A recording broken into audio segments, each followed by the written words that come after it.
is already on his way to the ring. We got Ring of Honor. We got Impact. We are the Wrestling for Life Network. It's going to be a lot of fun. We got 2 shows, 1 stream, 2 hosts. 2 hosts? We're getting there, folks. But it's going to be a good one. Don't go anywhere. We got lots to get into, lots to talk about. We're still on the road to WrestleMania. So much to come your way, folks. Let's go.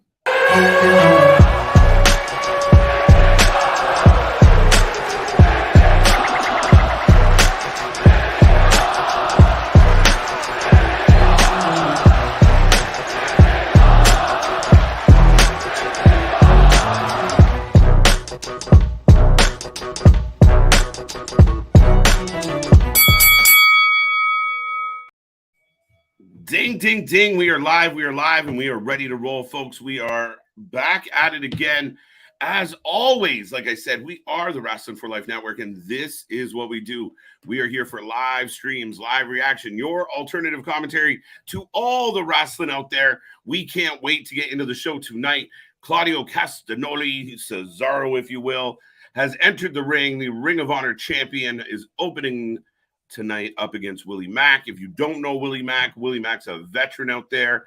But speaking of people you may not know who I am, and I am Mr. Every Night KJ White, the Iron Man of YouTube, and I'm happy to be here. I will be joined by Luna Havoc here tonight. She will be stopping by. We have Impact on deck, and speaking of Impact, you know, we have Willie Mack in the ring taking on the champion, a guy that really did a lot of things in Impact, obviously with Lucha Underground as well. I mean, Willie Mack's been around, an independent legend. He's a veteran of the squared circle, if you will. But as you guys come in, remember, folks, we are back tomorrow, triple header Friday. We got a triple header on Friday. We got lots to get into. We're going to do GCW, Eye for an Eye from New York, Nick Gage versus Masha Slamovich in the main event of that one. Lots more on that card as well. We also have SmackDown and Rampage. And if that's not enough, we will be back all weekend long with more coverage heading into WrestleMania. Like we said, keep in mind, tomorrow, Rampage doesn't come on until 11 or 11:30 in the East, but we'll figure it out. But yeah, we'll be here all night long. There's also a numbered UFC event. We might keep an eye on that. And there's a whole bunch of other shit going on in the wrestling world as we get closer to WrestleMania. Lots of shows to cover, folks. So like, subscribe, share, let everybody you know about the Wrestling for Life Network. As this match kicks off, I will take predictions. Remember, no spoilers, just guesses.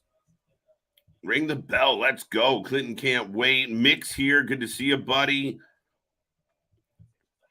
Claudio for the win. It's going to be great. Let's go, Willie. Jason, it would be real cool if Willie Mack could pull it off. I have my doubts. But right now, Claudio on the outside regrouping. Willie is getting the better hand of things at the moment.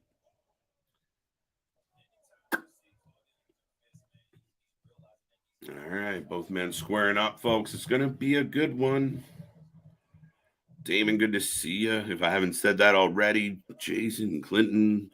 Looking forward to the Embassy versus Dalton Castle. The boys is a very, very interesting trios match. Well, we already saw Dalton Castle and the boys lose to the Embassy. Dalton wants more. Dalton's not done. Dalton wants to get in there. So here we go. I mean, I believe that Dalton Castle should be on Dynamite. Based on the last, what are we going to say, folks, 4 or 5 Dynamites I've watched, Dynamite could use a Dalton Castle, and people can have their opinion on Dalton Castle all they want. He's charismatic. He's entertaining. The fans respond to him. I think Dalton Castle would be wonderful, right? Give me fucking Dalton Castle versus Orange Cassidy and give Dalton the international belt. But long-winded answer to say, Damien, I'm looking forward to that too. It'll be interesting. I mean, we've been getting a lot of trios lately. I don't love trios. I'm a big fan of tag wrestling. I find sometimes it all depends. If it's good trios match, it's a good trios match. If it's just chaos and anarchy, it's not necessarily my cup of tea. Willie Mack versus Claudio. What a banger. Absolutely, Clinton.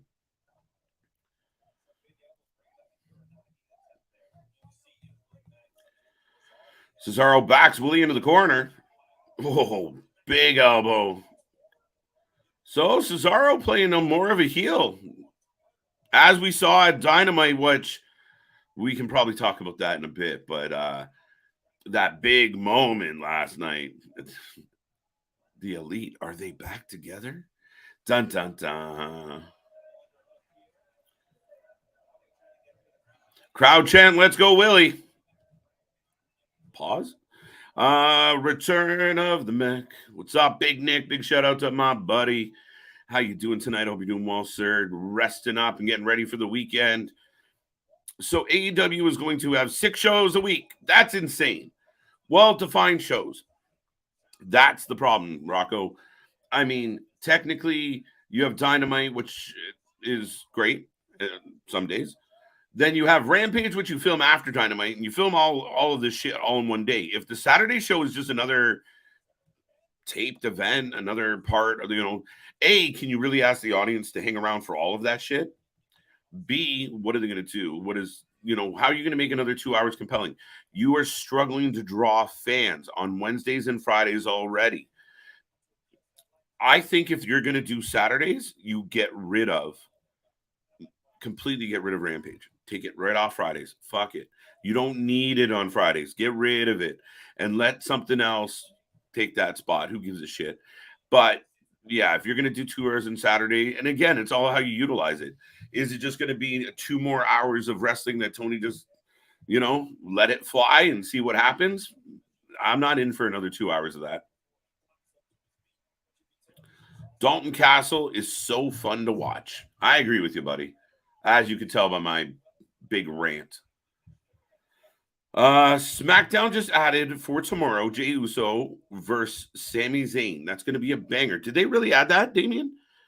I saw a thing of Jey is going to get confronted by KO, but Willie Mack with the moonsault. Willie Mack with a huge moonsault. The crowd's behind Willie. And do keep in mind, folks, this is building towards Supercard of Honor.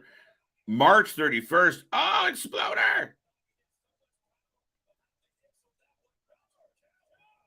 2 count on Claudio. Willie came to play.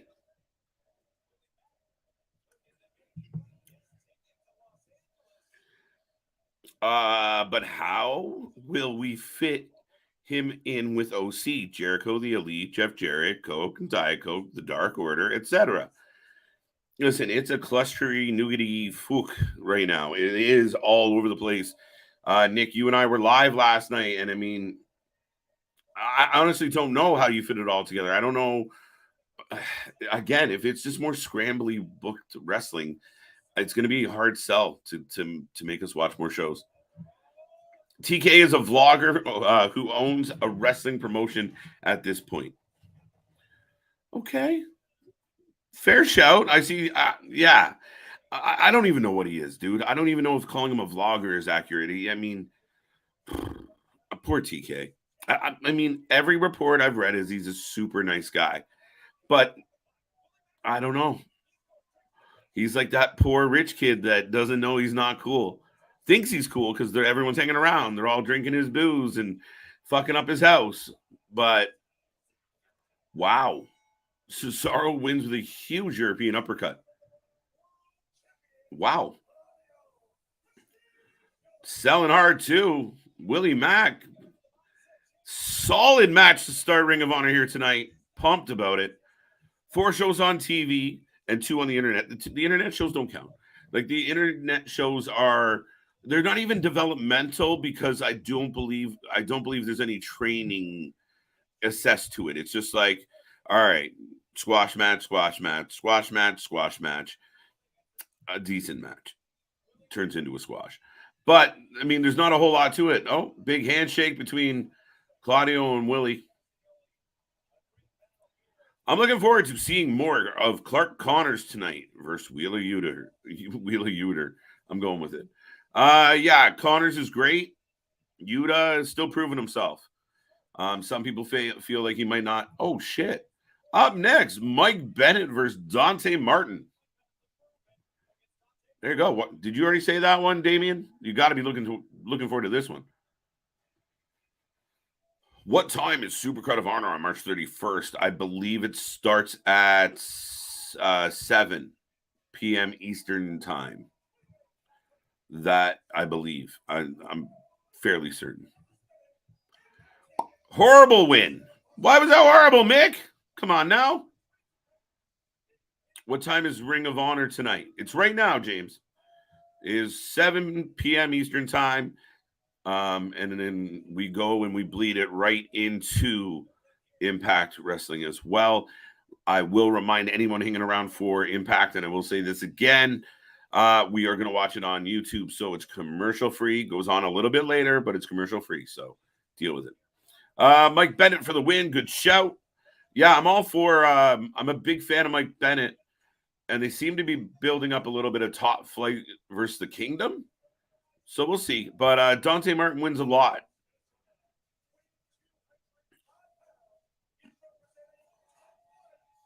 With Darius Martin.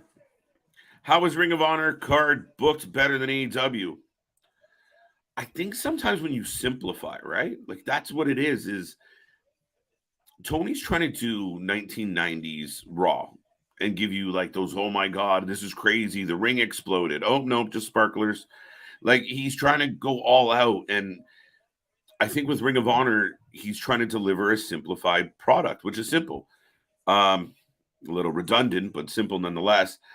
It has the opportunity for him to really book a match, and then that's it. Like you know, Ring of Honor didn't have a ton of story to it, right? The off, rivalries. You threw in a little bit of, KO or whoever had a bit of a story, but it wasn't a lot. A lot of what Ring of Honor did was built on the wrestling, and that's what I think this makes it easier, because when the guys are in the ring wrestling, Tony has no impact on that. So, like when you see guys like FTR or Hobbs or Wardlow get themselves over, that's because of them. It's not because of Tony. It's not because Tony really liked this throwback song he found, and now we're doing better with our career. No, it's what you guys do in the ring that gets you over, and it's literally the booker that's harming you from that process. Like it literally holding you back with bad booking decisions. This straight up matches. Long-winded, but that's it. Mike win. Okay. I like Mike for the win. I'll take Bennett as well. Hard to argue. Big fan of Mike Bennett, a veteran. Obviously, him in the OGK. Maria's outside the ring looking good. Taven's with him. And then, of course, Uber, Babyface, Dante, and Darius Martin. We'll see where this goes. Bigger fan of Maria. Well, we only got a cup of tea of Maria in the last little while here. So TK equals 2023 Russo. Yeah, absolutely. I know we talked about that last night. There was very much a case of it very much is that Russo booking and the hot shotting. And I think one of the problems for Tony has happened where Triple H came back into the mix, and instead of WWE just unloading talent and allowing TK to hotshot and bring in another return and another surprise, it was good. But sometimes that compensated for a not great show. I remember in the early days for sure where it was like, tonight was all right. And then boom, someone, oh, fuck this guy. Oh, fuck that girl. And people forgot how, the show wasn't great, but got high marks because of the delivery of it all. That all being said, now he's at a point where he can't do that. So, yeah, we're getting fucking stipulations up the ass. Every fucking time you turn around, there's a new stipulation. There's matches that are supposed to be no holds barred that turn into final burial with the craziest jet-loaded fucking casket. Has anyone heard from Christian or checked on Christian? Do we know if Christian's okay? Because that casket dropped like a broken elevator.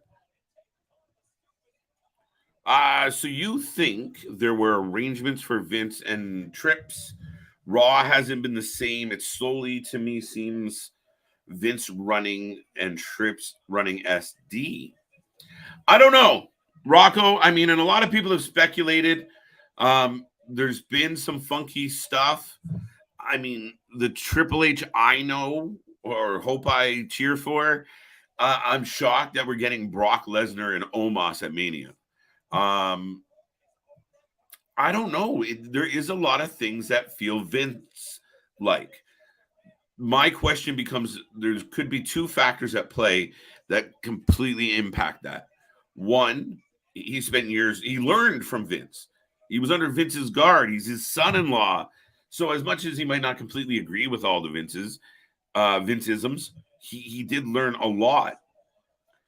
But the other part of that is he also inherited storylines. He also inherited plans.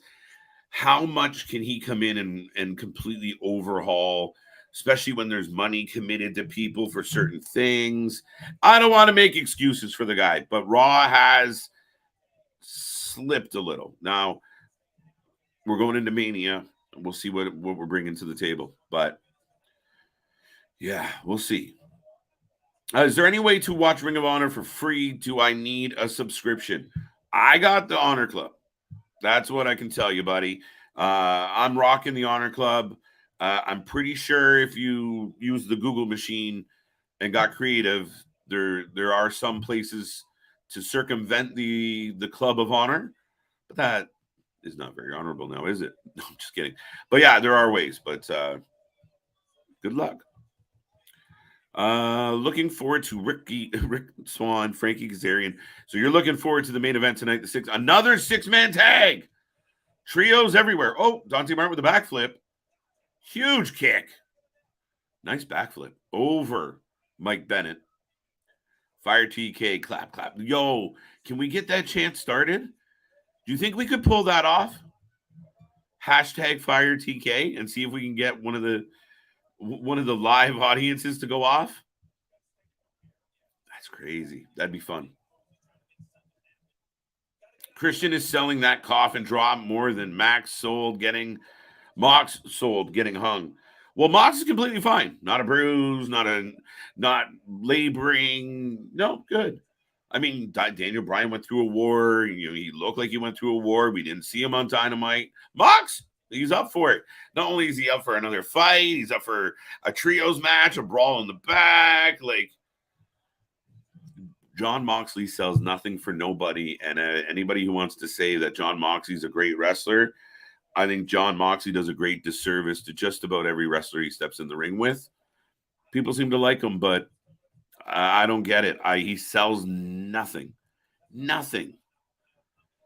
His gimmick is more important than any story or anything about you or your gimmick. He doesn't give a fuck. You hit me with whatever you got, I'm going to kick out of it. Or I'm going to run around, or I'm going to spit out nails. I'm kind of over it at this point. You're a little early. Try not to be too early, Mick. Don't forget tomorrow is St. Paddy's Day. How could I forget it was St. Paddy's Day? There's no way, right? Looking down at a clover on my arm. There's no way I'm forgetting about St. Paddy's Day. It's going to be a very green Paddy's Day, and I have a feeling Nick and I are going to enjoy the festivities here tomorrow. You should tune in on Friday for sure. It's going to be a good one. Shout out to JV, by the way, who pointed out people mentioned on here now getting hired by TK. People mentioned on here now getting hired by TK. Like who? What? I don't follow, sir, but welcome. Shout out to JV who pointed out people mentioned. Okay, who got hired by TK? Is Nick working with TK behind my back? So it's his fault for the booking. What's going on, Trey? How you doing? Welcome to the channel. Rocco, I'm not saying now, but down the line, a year or so, you're really hesitant about this one, Rocco. From now, can we see an invasion angle like ROH invades AEW? I can see that. Invasion angles are tough. Because they get compared to every other fucking, invasion angle that we've ever had. I think there's always an opportunity. What I thought would have been cool was if you took Miro, FTR, Punk, I don't know, pick someone else, Christian maybe, but like slopped a bunch of Andrade. Sorry, that's who I'm missing. smash a bunch of like former WWE guys that weren't getting any love from Tony and have them invade. Fuck this. We're taking over this show. We're the better wrestlers. We come from the better company. How dare you? Right? It's kind of what the NWO did. Yet that is not happening. FTR will be going.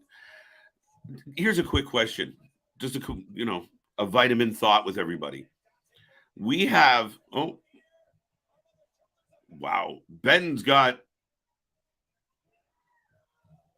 that was interesting. Bennett had Dante up on the top rope.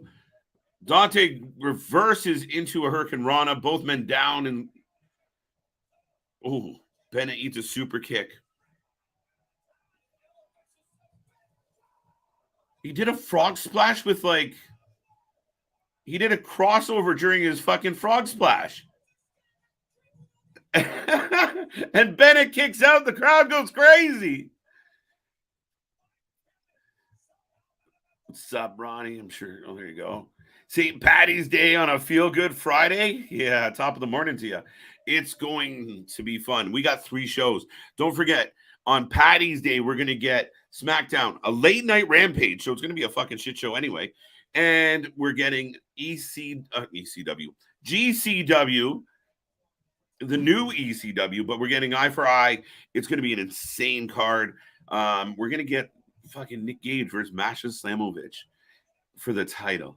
I'm so in for this one.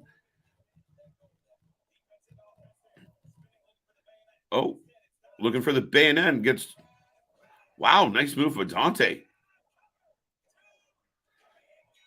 Dante Martin beats Mike Bennett clean, square in the middle. Nice finisher. There you go. There you go. There you go. Shit. Oh, there's Taven. Not happy about the current situation. Only problem with the invasion angle is most of the guys. I mean, yeah, you could do it one way or the other at some point. Like, a bunch of Ring of Honor guys that have been hanging around Ring of Honor for a while are ready to come up, and you bring them up together. That could work. Vice versa. A bunch of guys that are kind of stale in AEW get sent down to kind of stir shit up in Ring of Honor. Could work.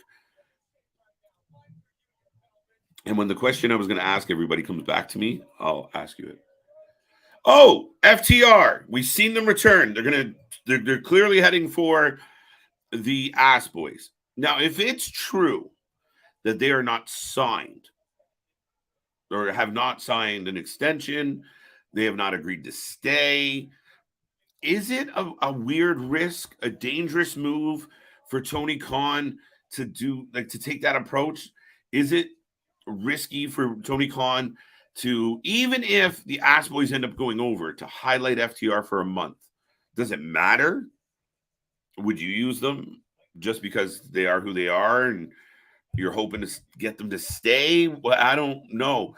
It's really interesting. But if they're not signed, if they're not committed to you long-term, putting them on TV for a month or putting them in a program where they are fighting for your tag titles, then they're going to show up on Monday or Friday. Ooh, I don't know how I feel about that. I don't know yet. Now, I feel like this is like ROH's version of the Best Friends, where we see them every episode. The Trustbusters are here. Slim J, Ari Daivari. So 2 out of 3. With Mark. Yeah. And Slim J comes out without a tank top on and then puts one on to wrestle. I don't get it. I seriously can't believe Dalton Castle isn't in WWE. Again, time and place. Dalton Castle's good. I mean, yeah, why not, right? Like, I could see Dalton Castle. I mean, we got to put up with If we gave every segment to Dalton Castle, that would be a better segment than when we're getting from or Hit Row. So valid, Kenny. My initial thought was maybe a little too for this version of the WWE. I think 10 years ago, 15 years ago, 20 years ago, a guy like Dalton Castle would have got scooped up, right? There's been many characters that kind of push the envelope and were a little more risque, so to speak. But yeah, I mean, I think he's flamboyant. I think he's great. I really do. I could see him working. I just think that's part of it, right? I mean, then again, we got CJ's favorite wrestler. Somebody help me out with the name. I can see the face. The dude that licks the air for no reason. Y'all know who I mean. Movie Palace. I seriously can't believe you scored 4 touchdowns in a single game for Polk High. Right? I love it. I think that's awesome. Nick, at this point, AEW needs a spark of anything, and just with FTR on TV for a couple of weeks could help. Yeah, short-term game for long-term. I mean, I don't know.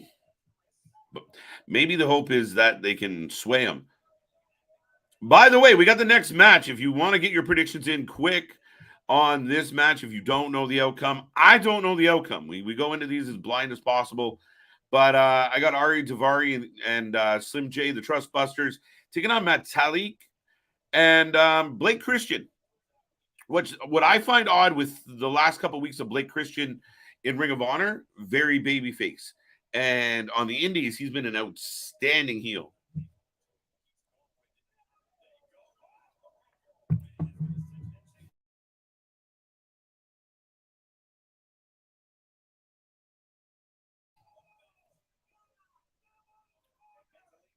Get him out of the corner. I didn't read what Steve said. Doesn't matter. Yeah, that's a tough one. That's a tough one, Kenny. Steve Chambers, are you here? Steve. Who's Eddie Kingston fighting tonight on Ring of Honor? Is he fighting anybody tonight? I don't know. To be 100% honest with you, big guy. I didn't think Eddie was on the card tonight. Dalton is a pale shadow of his former self before his back injury. There were just a lot of things he can't do anymore. Yeah, Jeff, you know what? You're not wrong. And you know what? That storyline, that was tied into his real life with the injuries, the back problems, where he put it in and day out and day in and day out, and wore him out. It legitimately wore him out. And you see him wearing the brace now. You got a valid point. I mean, and that's where I always think, like, that's when you sign with the WWE, when you can do limited shit, because they only need you to do limited shit. They're going to be in commercial break half the match. Who's Eddie Kingston fighting? I got that one. We need Flip Gordon, Alex Zane, and Blake Christian as a trio. Well, hey now. Yeah, I mean, if you want to follow the bouncing ball, put those 3 up against the Bucks and Kenny. Right? Not a bad idea. But yeah, no, all 3 would be outstanding. It would be literally follow the bouncing ball, though. Blake's outstanding. I think Blake is a guy that deserves more push, more chances, more opportunity. I like him in Ring of Honor, but again, he is a really talented wrestler. And I like him better as a heel, to be honest. I think he plays the heel really well. Metallic slides back into a backslap, which I guess is a tag. Blake on fire. Oh, Basement 619. Oh, crossbody. Blake is awake, folks. If you haven't made a prediction on this match, why not? By the way, Blake and the Trustbusters aren't winning. Palm knee on Ari Daivari, both men out. And it looks like Blake Christian about to go for a ride. No, Slim J yanks him out of the ring. Jeff, I want to see Mexa Squad reunite Bandito, Flamita, and Ray Horace. Yeah, I mean, I think luchas do, like, I'm a big fan of the lucha style wrestling. Me and Nick talk about that all the time, where I kind of, went that way a little bit. I just, it's chaotic sometimes. And I like putting on a good, AAA match or some CML. But yeah, I mean, I don't love trios. That's the tough one for me. Give me a good couple solid tag teams, but yeah, Flip, Zane, Christian, Bandito, all of them. Like you put any combination of those guys together, they're gonna tear it out.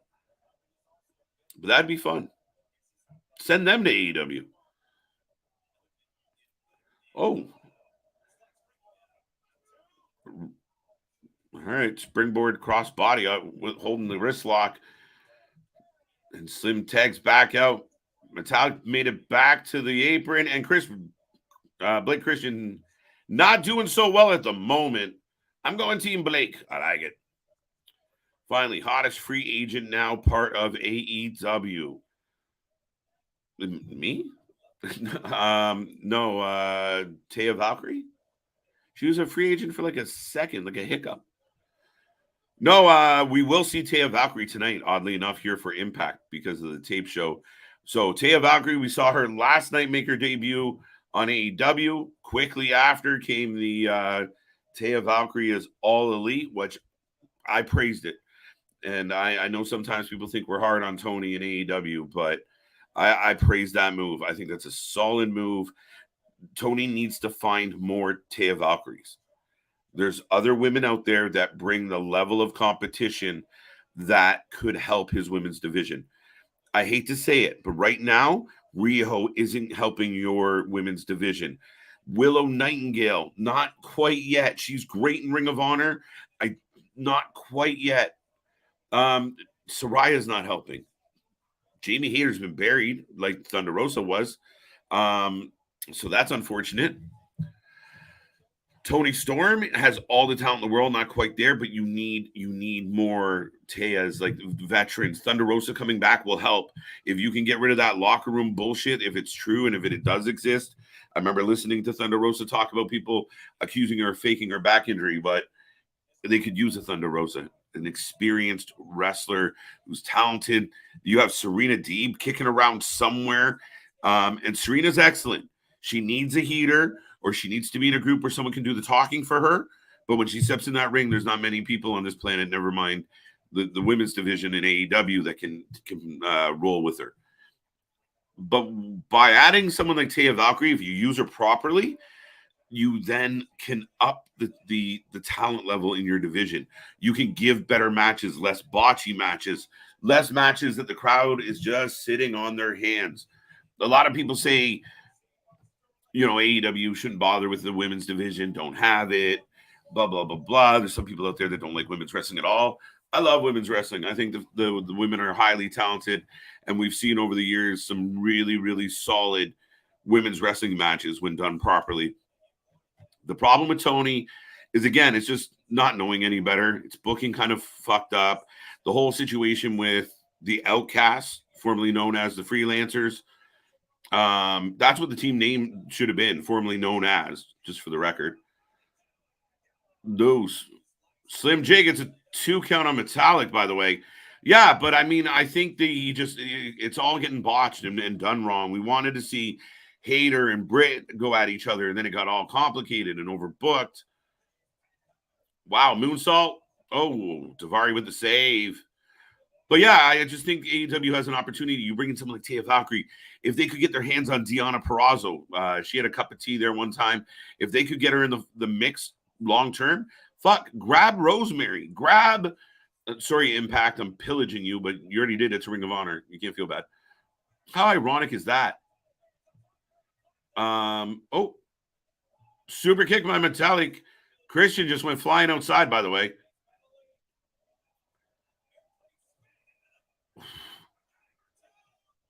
Big win. There you go. Christian and Metallic with the W. Metallic picks up the pin.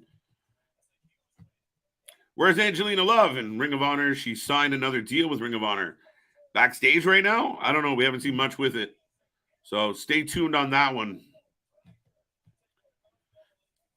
I'm a huge. All right, Jeff. I'm a huge. Not only is Willow not helping, she's hurting the division, taking out Anna Jay with that scary power bomb. But listen, y'all can say what you want, and then oh well, Willow should have done better. She got a boss, and when you're a boss, it's like having kids.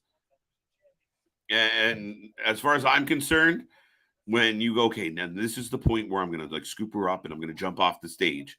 That's where you need a competent leader to look at them and go, oh, no, you're not today. So, yeah, is she really hurting the women's division? No, it's just a series of like when you get, and listen, the bunny surprised me. She can go. Anna Jay surprised me at times, but when you have clunky, fake, sloppy women's wrestling, it stands out like a sore thumb, and people start tuning it off. And then even when you book good women's wrestling, you've already lost the viewership. People aren't interested. They don't want to give it a chance. It's like the booker that cried wolf. By the way, I'm getting a little package here for Mark Briscoe. Loving it. Eddie Kingston going one-on-one with Jeeves K. There you go. What, I feel like I saw that already. I'm a huge hot sauce Tracy Williams fan. There you go. Hot sauce. I was calling him that the other day. He needs to challenge for the pure title. He has so much history with Wheeler Yuta. They were even a tag team known as Hot Wheels. I didn't know the Hot Wheels thing. I did not. That's a wicked name, actually. Yeah, bring Hot Sauce in. Hot Sauce can go. They know each other. Again, when there's any level of, we're familiar and you can bring some authenticity to it. I liked when they did it with Yuta and Garcia, who were close friends. I think it works well.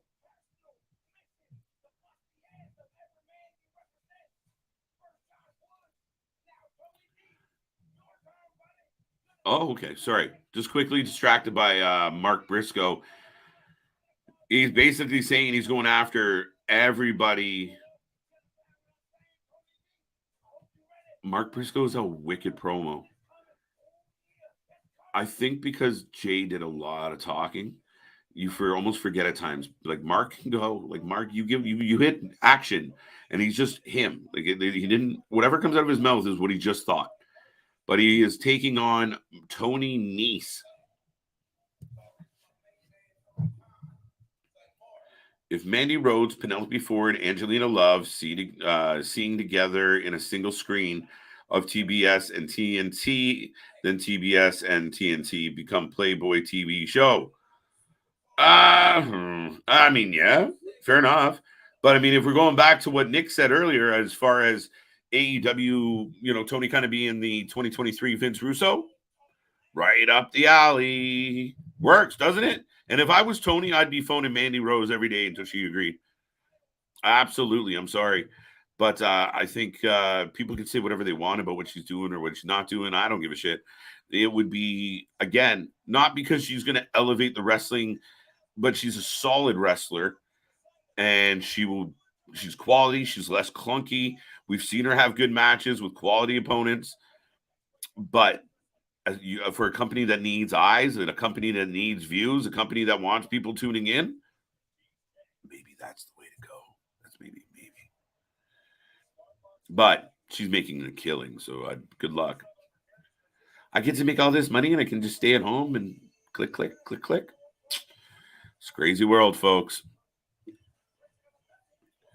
Out comes Trustbusters, Jeeves Cave. So we've had all three current members of it's funny where you kind of get, again, we get a lot of Mark Sterling, we get a lot of the Trustbusters. Slim J's back out here. They'll probably have a backstage segment after this. But the man who's about to pick up the win, Eddie Kingston, is here. Jake! How's it going, Jake? How you doing, buddy? Welcome. Is Luna going to be here? Simmer down, fella. Luna will be here. Reunite Shane Taylor Promotions, both O'Shea Edwards and Malcolm Moss. Listen, I think they missed an opportunity by not reuniting Keith Lee and Shane Taylor.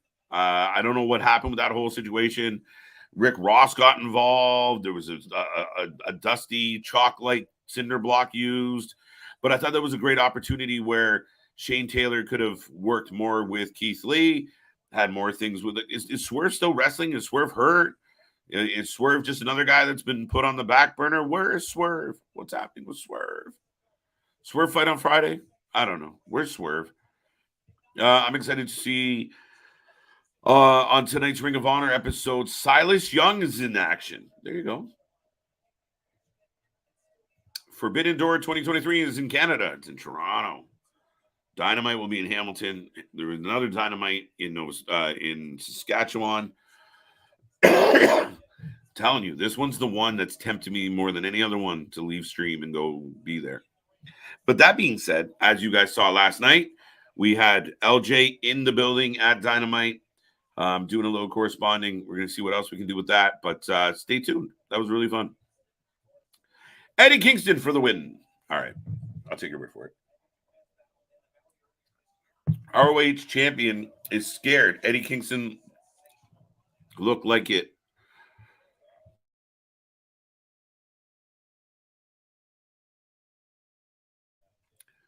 No, Cesaro's sitting in the front row.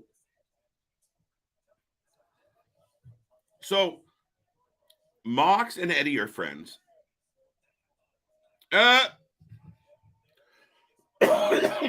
Eddie takes a punch in the gut, not happy about it at all. Right in front of Claudio. Oh, Claudio spills his drink on his very nice white shirt. Who would have saw that coming? That's assault when you hit somebody with a drink. Yes, good to see Silas return. Yeah, no, it's absolutely awesome. Dak Draper was at the tapings, but wasn't used. Draper can be big. Miranda Ali's was also there. She is supposed to be on the Ring of Honor. There's so many moving parts.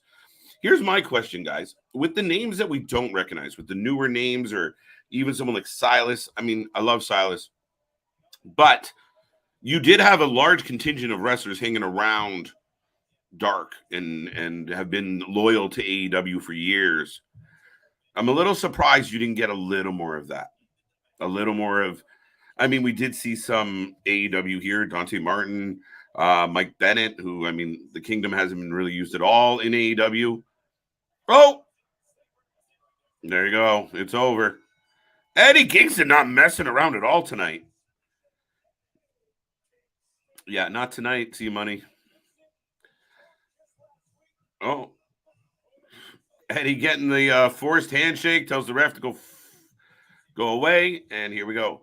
Ruby Soho doesn't suit Outcast faction. I think Ruby Soho should exist, exit their faction, and they wrestle individual. Listen, I don't know how we got here, and I like Ruby Soho coming into Ring of Honor. What bothered me was that it just went nowhere. Like, her as the runaway, and then like the one that would reject being in a faction more than anybody.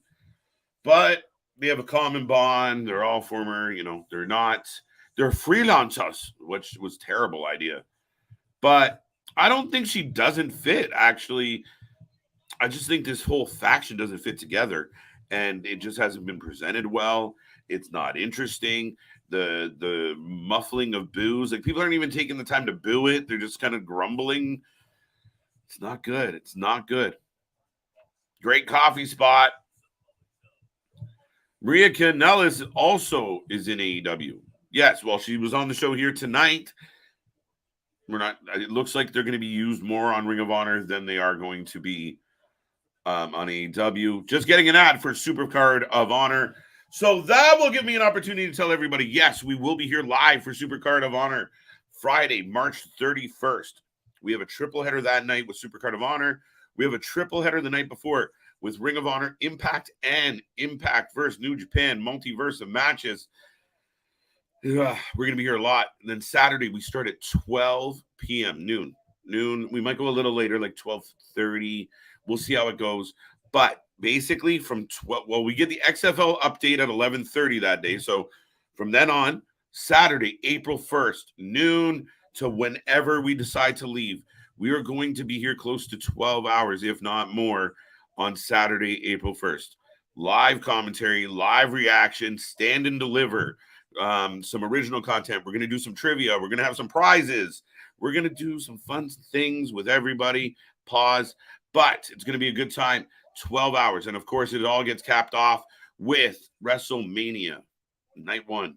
We'll see what it brings. We'll talk all about it. And then on the Sunday, we come back a little bit later in the afternoon. But, again, it will be another 6+ hour night. And, yeah, the channel that does not sleep will be here for every single minute of it. And, again, like I said, now we're getting a backstage with the Trustbusters. Told you. Called it. And now he's demanding, okay, 6-man tag. All right. Up next, Athena and Hyan.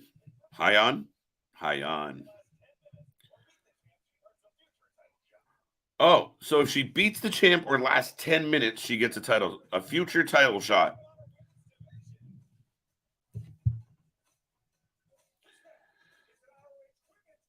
All right.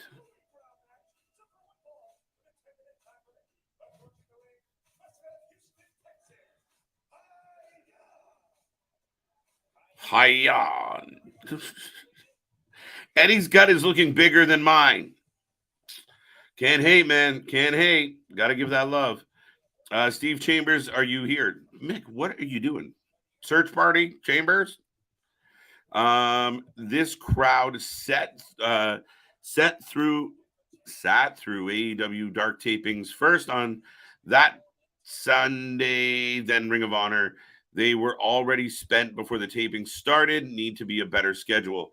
Jeff, I completely agree. So Athena gave up. Complete side note, folks. So Athena, who was known for coming out with like those metal wings, is now coming out with light up jacket like she's Jericho. So the Ring of Honor Women's Champion, Athena, is coming to the ring. You guys want to give me a prediction, and why is it Athena?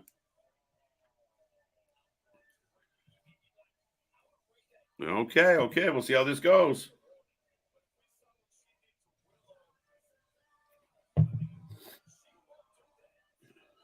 I don't know. Athena doesn't work for me. It's never worked. Amber Moon for the win. I'm with you, Mick.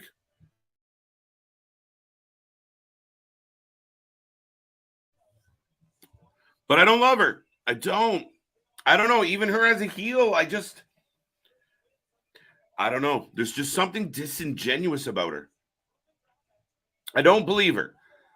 I believe she's acting, and it doesn't work for me. I don't know what it is. Athena is way better than Amber Moon was. Interesting. But back to your point about the crowd. Yeah, they got to come up with something different. Like we had Lara Joe from Wrestling for Life, us. We had her at the show, and like, yep, she didn't go to all the dark taping.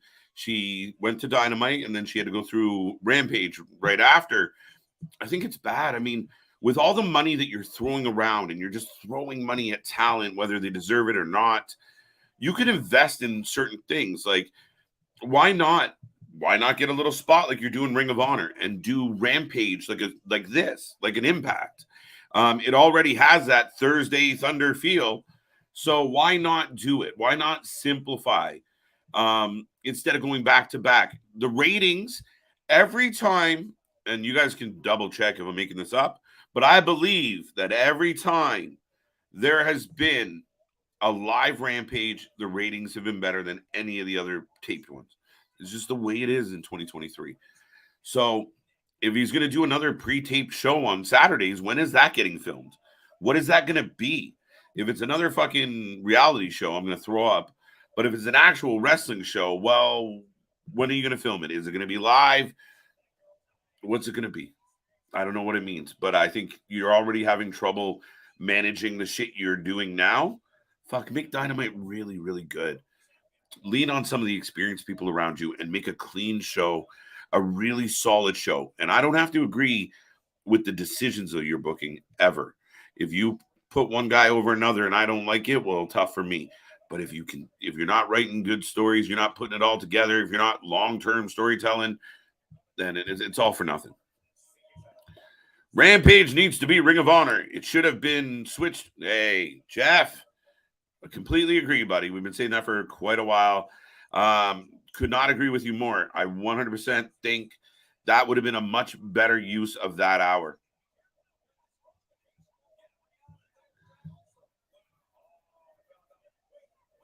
Oh, no, Athena yelling at the ref. But yeah, no, I completely agree with that. We are live. Yes, we are. Resident Evil, good to see you. Thank you for joining. I want to see Athena versus Trisha Dora in a Ring of Honor Women's Championship. That would be a good match. Probably a good match, but I mean, there's going to be a long lineup, Damien. That's where I'm really intrigued. How does Tony work this all out? Because I'm sure there was people that have been booked in hanging around AEW Dark and Elevation for 2 years, 2+ years. And they're like, oh, maybe with Ring of Honor now I can at least go over there and get some time. But it remains to be seen. And it's a tricky balancing act with Tony right now. And again, when I feel like there's people on your weekly show that are so replaceable, and you have talent in your organization better than certain people that are getting a lot of airtime. I don't know. It's hard. It's hard to say what matches we'll get, but yeah, I'm sure there's going to be a lineup, Damien. Where's Chris Statlander? She's injured, apparently. She had surgery. I believe she was injured for a while now. Then she came back, and then she got injured again. I don't know. I like Statlander. I thought Statlander was going to be the biggest the biggest threat to Jade's title. As it turns out, it might be Taya Valkyrie. Statlander coming back is not a bad thing. Again, another talent. She's a little bit on the green side. If she can stay healthy, you got another talented woman coming into the mix. The problem will become, are you going to book Nyla Rose and Riho 3 years removed from the last time we saw them when nobody really wants to see it again? Or are you going to use, would you use Statlander better? Will you use Taya Valkyrie properly? Will you book Britt and Hayter better? What are you going to, that's what this all comes down to. You have Hobbs, you have Wardlow, book them better, and you got less problems. It's not about not having enough TV time. It's about maximizing the entertainment value of the TV time you have. What up? She's injured at the moment. Yeah, I feel like she should be good. Oh, Athena with the crossface. Quality more than quantity. I agree with you, sir. Every time. And that's it. Like, I mean, if you were banging out, like Wednesday was this phenomenal show, rave reviews, you consistently do over 1 million, you're kind of, chomping at the heels of, Monday Night Raw, who's, kind of hanging around between 1.4 and 2. I think you have all, that's what he should be aiming for. I really want to make Wednesday so good that I can say, shit, we hit 2 million. We've been at this for 3 years and we finally hit 2 million. But it doesn't seem like that's going to happen anytime soon. So, yeah, before you go adding a whole bunch of other shit, maybe do what you're trying to do well. The problem is he thinks he is doing it amazingly. So Athena wins the match with a crossface, and then as part of her new heel persona, smashes her opponent's face off the belt. Crowd chanting, "You suck." But again, I don't like Athena. I don't buy it. Good. I'm glad to hear it. What's up, Jack? How you doing, buddy? Congratulations.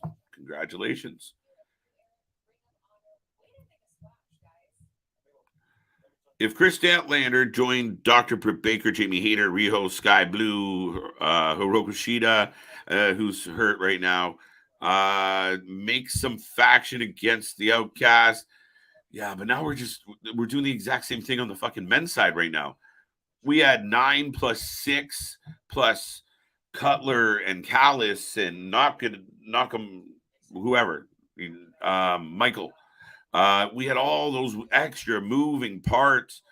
You know, you have like 20 men involved in your main event, and a couple women. That's highly overbooked, highly overbooked.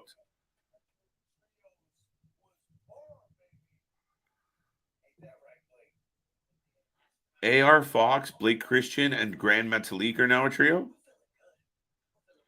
Did AR Fox get dumped by Dante Martin and Darius?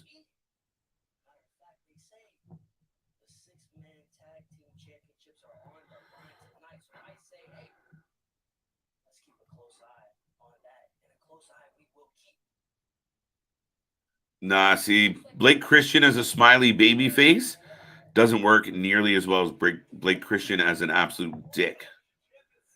Silas Young, former television champion. Marcus Cross. Bump, bump, bump.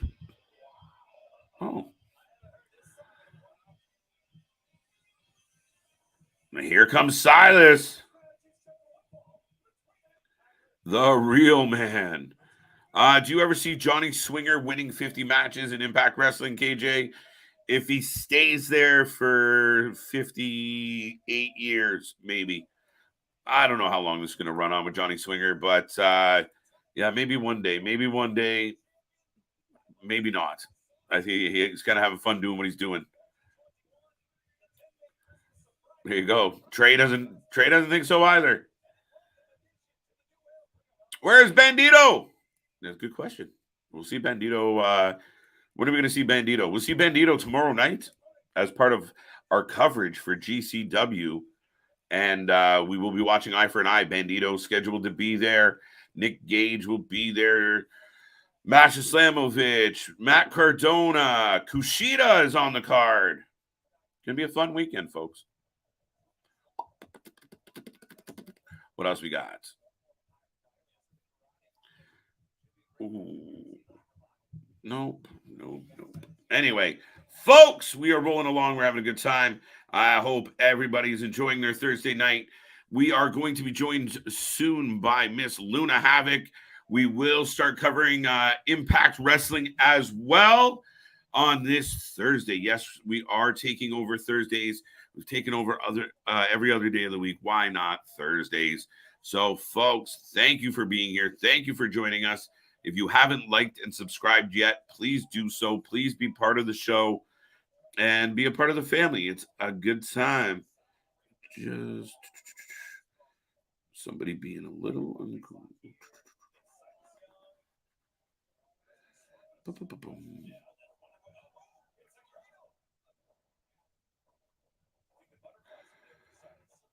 Thank you. Okay. Whoa, big sweep. And Silas Bridges out. If you guys haven't seen Silas before, a very nimble big man. He'll do things that surprise you. Booked as the real man. So, yeah, already answered you. Silas is a 2-time Ring of Honor TV champion. I wasn't specific enough, but yes, former 2-time Ring of Honor TV champion.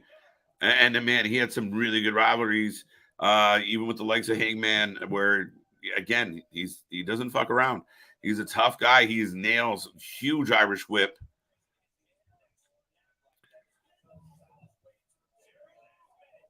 Dun, dun, dun.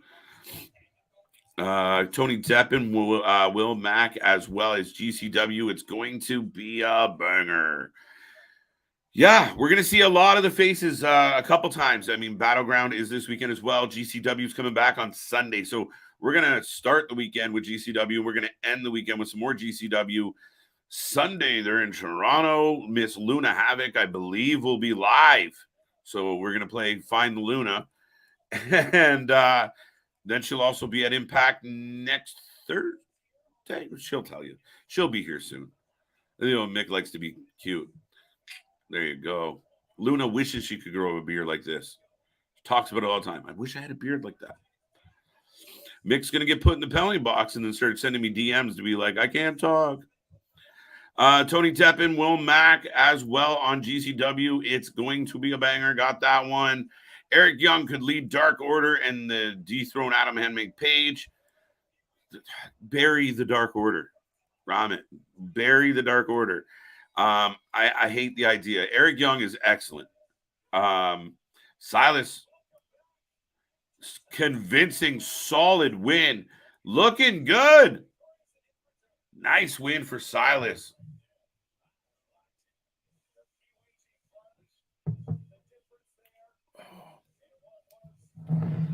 The PWG punch. And Silas asked for a microphone. Yeah, I talked about this last night where I think they should have carried the Dark Order forward in the vision of Brody King Brody Lee. I think they should have kept going with the infomercials and the recruiting and being creepy, but dominant. When they came out, they'd take over a show, they'd take over a ring. And they've been too stupid for too long. Bringing Eric Young in, what do you do? What do you do? I once upon a time thought bring Bray Wyatt in and have him start off as like an omnipresent voice telling them how disappointed he is that they fucked up everything Brody left behind. And he got it all back together. But that's when we thought he was going to AEW. Now we have no idea what the fuck he's doing. Joey Janela is also GCW. Yes, we get a lot of Joey Janela on GCW. I've been critical about Joey at times.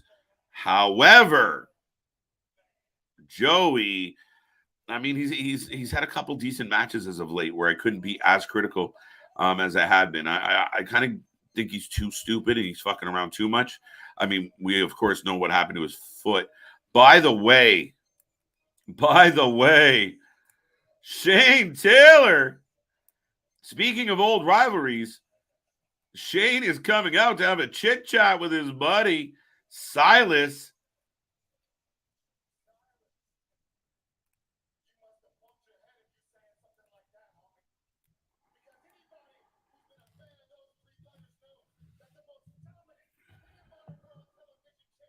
There we go. So we're setting up Silas, Shane Taylor. That'll be a banger. Is it true that Tyler, Swami, is been blackballed? I hope not. Such an awesome wrestler. Very underrated. Jeff, I don't know. I can't confirm or deny that. And maybe if there's a fact checker out there, I'm all ears. But I don't know what happened to Rust. Play too much. I have no idea who Russ Taylor is. How do you not know, Jack? I thought you were in that loop. I thought you were hanging around with all the wrestlers, buddy. Exactly. It was all in the name. It was all in the name. Come on. You didn't cross paths with him? No? Interesting, Jack. There you go. Rusty Tyler, as I like to call him.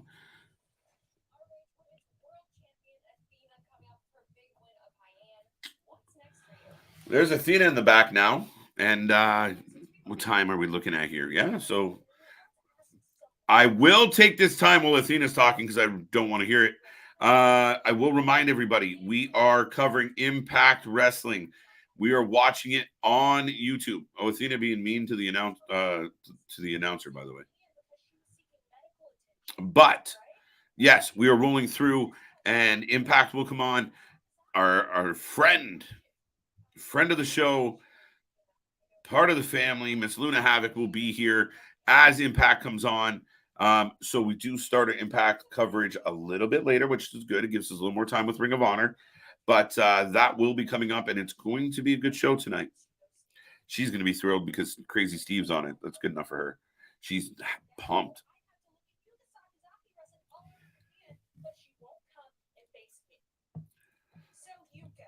So Athena's challenging Yuka Sakazaki.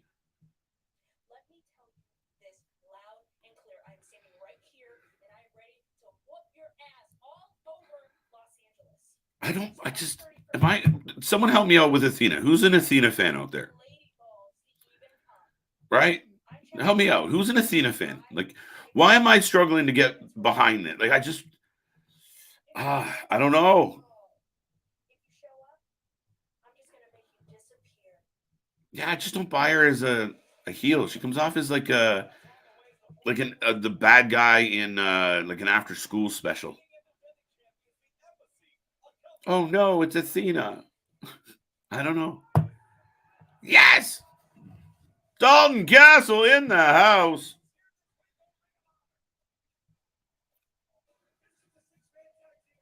Dalton Castle and the boys coming out to the ring. There we go. There we go. We'll remind everybody this is a rematch, but Dalton Castle insisted.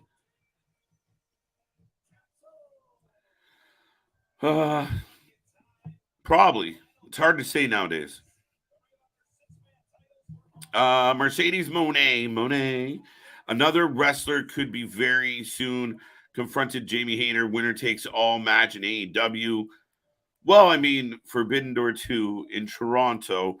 I have a feeling Hayter will not be the champion if that's going to be the case. If it would be a champion versus champion, they would. I almost guarantee you it will be Britt or it will be somebody else. Jamie Hayter, I don't know that will be booked for that match in June. I don't know if Jamie Hayter will still be the champion in June. We'll see. But yeah, potentially Monet will be in Toronto to defend her title. Could we get Gresham versus Sabre Jr. at Impact Multiverse of Matches? Gresham needs an opponent. That's a good one. Now, one of the things that I do find interesting, speaking of Zack Sabre Jr., we legitimately had Zack win a match on the opening night of Ring of Honor's return. And he looks right at the camera and he says, hey, Daniel, you're the best in the world. Like, you're the best technical guy. That to me is intriguing as hell. Now you have Daniel loses to MJF, loses to Ring of Honor, loses to MJF. Is that the move? When he says, I just need to go home, is Ring of Honor what he means when he says, I need to go home?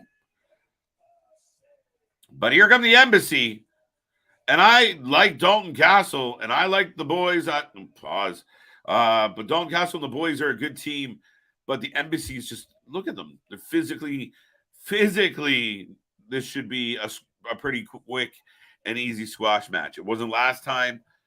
We'll see what happens here tonight. But yeah, the Embassy is a different animal. I actually think the Embassy would do really well on Dynamite consistently with Nana involved. Why not?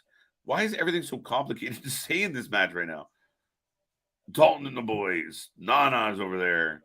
But yeah, so folks, get your predictions in. I'm taking Embassy. I don't think it'll be winner take all. Usually it won't be. Absolutely, Trey. You're not going to get that. I don't imagine you would get that. So keep that in mind. They'll fight each other, but generally, why would they do winner take all? Like, I don't see it. I agree with Trey. But never say never.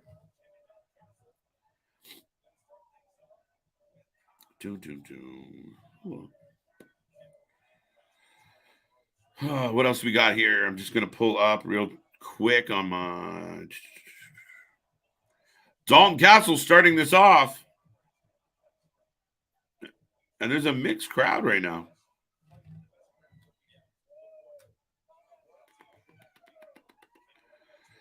See perks. We also get Steve Macklin versus Heath tonight. We're about 20 minutes away from the start time. As I remind everybody, we watch it on YouTube, commercial free, so we can get in and out quicker. But we will be the alternative commentary. We will run you right through. We, like I said, we're about 20 minutes away from the start of Impact. We're still rolling through Ring of Honor. So again, go tell your friends, go tell everybody. We're here, we're doing our thing, and we're having a good time doing it. I think the Embassy lose Ring of Honor Trios Championship at Supercard of Honor because Brian Cage, it's a possibility. It's true. And he said he wants to test free agency. That's the rumor. That he didn't say no to AEW. He just said, let me see. Kyle O'Reilly and Sabre Jr. needs to happen. I like that one. Hope Kyle is back in the next few weeks. Been gone for a long time. Yeah, but I heard rumors that, now somebody can correct me. The last report I heard from Kyle O'Reilly's camp was that he was not recovering well, or there was complications. Don't quote me on that, but I'm pretty sure that's the last report, that it's still touch and go with his injuries, and we don't know when we're getting him back. I would like to get Kyle O'Reilly back in the mix. I want to see what they do with Adam Cole. I'm kind of eagerly waiting. Or is he strictly going to be on Access? We got Jonathan Gresham, Speedball, Mike Bailey, and Crazy Steve, and Black Taurus as well on Impact. Yes. Should be a good one. Oh. Basement Flatliner, Dalton with the pin. 1 count, not even close.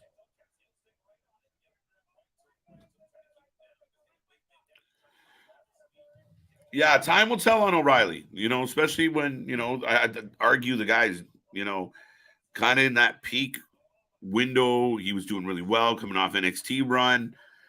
His AEW run might not have been wonderful, but oh wait, Brian Cage makes the tag takes the tag and enters the match.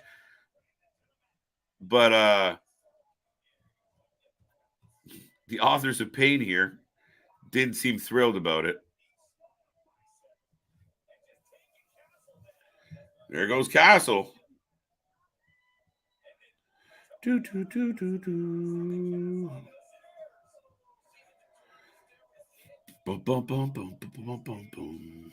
see what anybody a Brian Cage fan out there, and nobody did answer me about Athena. Someone out there watching right now has to love a little Athena, and I don't know why. I'm struggling to get into it with her.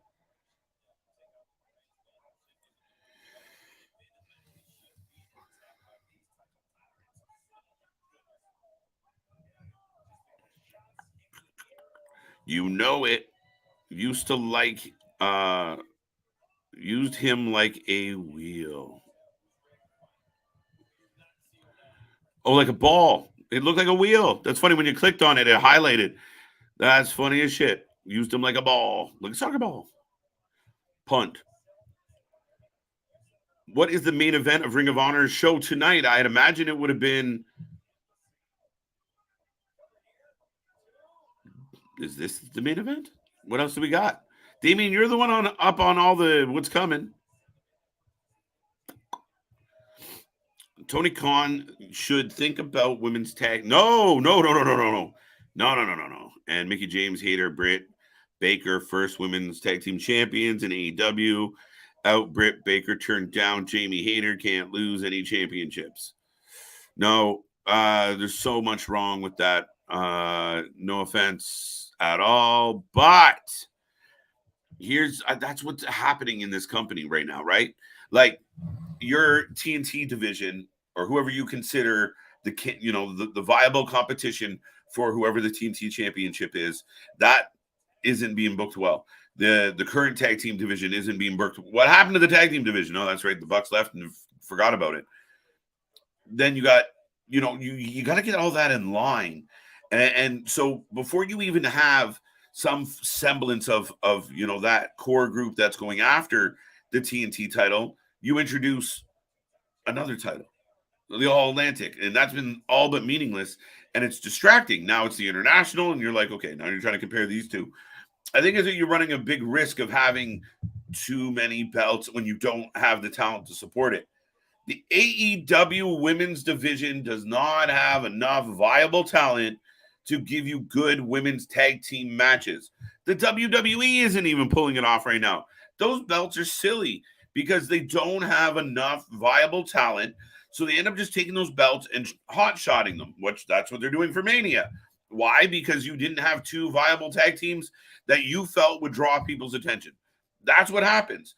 If you bring in an AEW women's tag belt now, you're already killing your audience with some of the matches you're giving us in the women's division.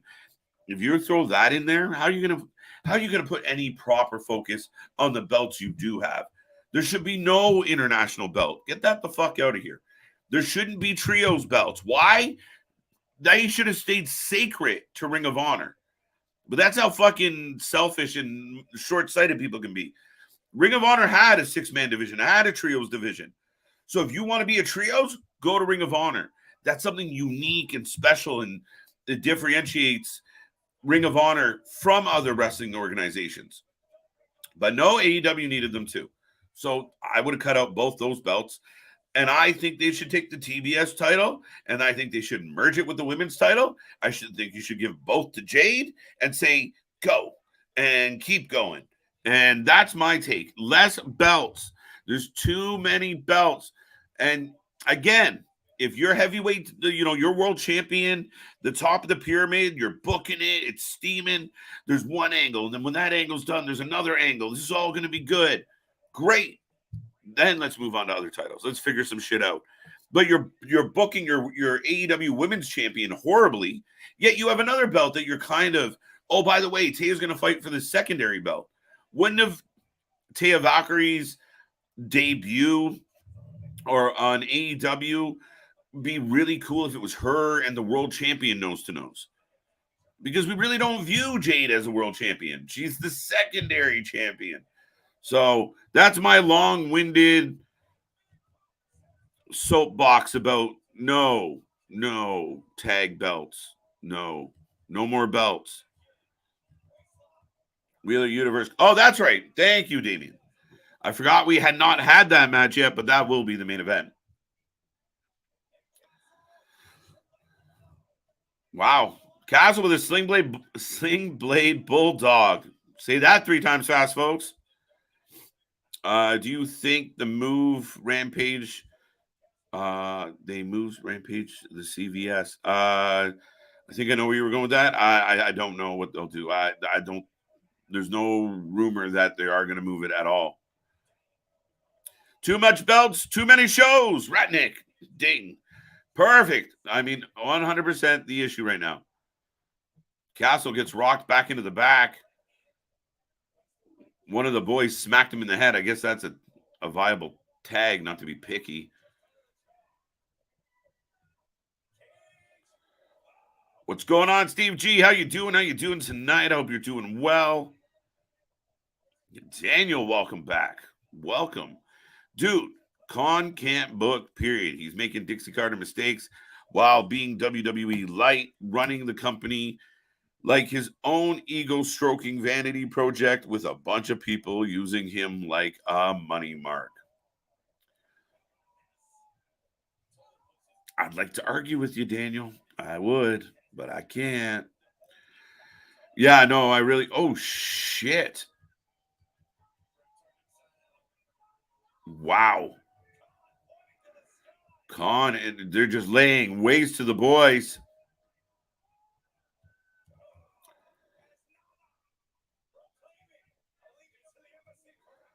There you go. There you go. Yeah. The embassy is just having their way with the boys. Pause. I'll get to some of these comments here in a second, folks. And I will remind everybody, we do have Impact coming up very soon.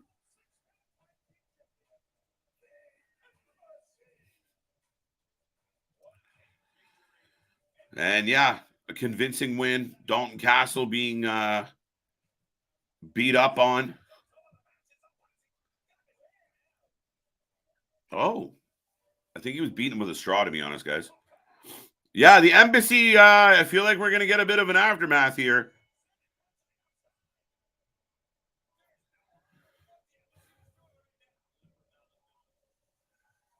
Uh-oh. Oh.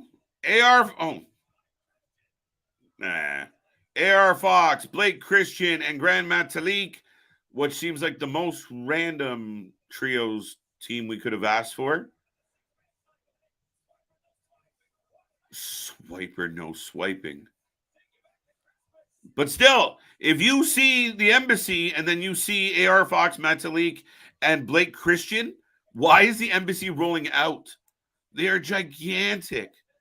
Why are they leaving? Why are these two big Samoan guys going to the dressing room? Oh, Nana doesn't want them to fight. Silliness.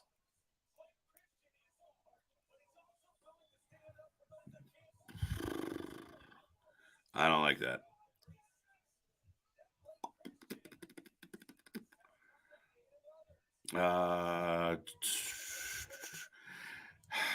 Listen, the thing with the booking is it's just being exposed, because when you were new, you were in the honeymoon. And then after you were new, the WWE was releasing talent left, right, and center, gave you this huge opportunity to just sign everybody in hot shot. And when all the hot shots ran out, that's what you were done with. And listen, I've heard a guy like Cornette say, like, companies in the past, territories in the past that just went hot shot crazy, went out of business. It's just the way it was, because you couldn't keep it up. You couldn't keep interest.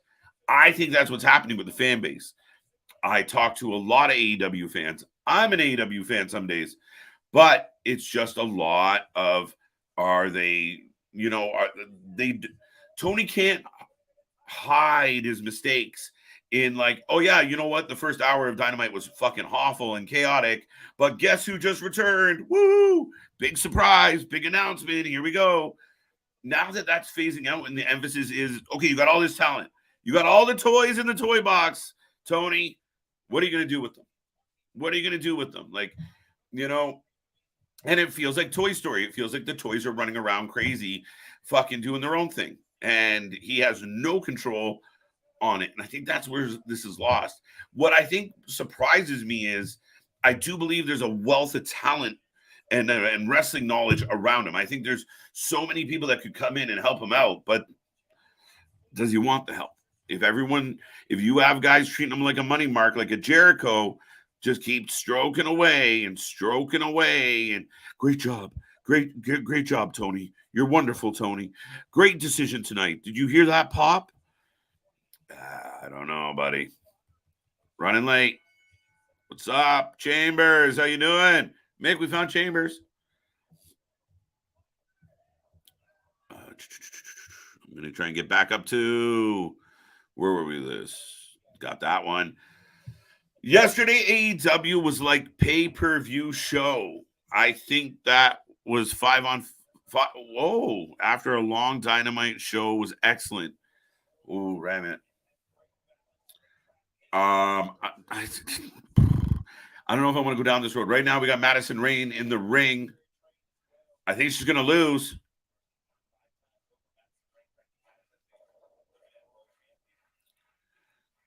All right. So wait, back to the point. You thought yesterday was a 5 out of 5? But why? I'll be honest with you, big guy. I gave it a 6. And I thought it was being generous. Some people gave it 3, 4, 2. A perfect score? No. Is that next week? Lady Frost for Skye Blue. Lady Frost on Ring of Honor. I like it. And Cora Blue will be here.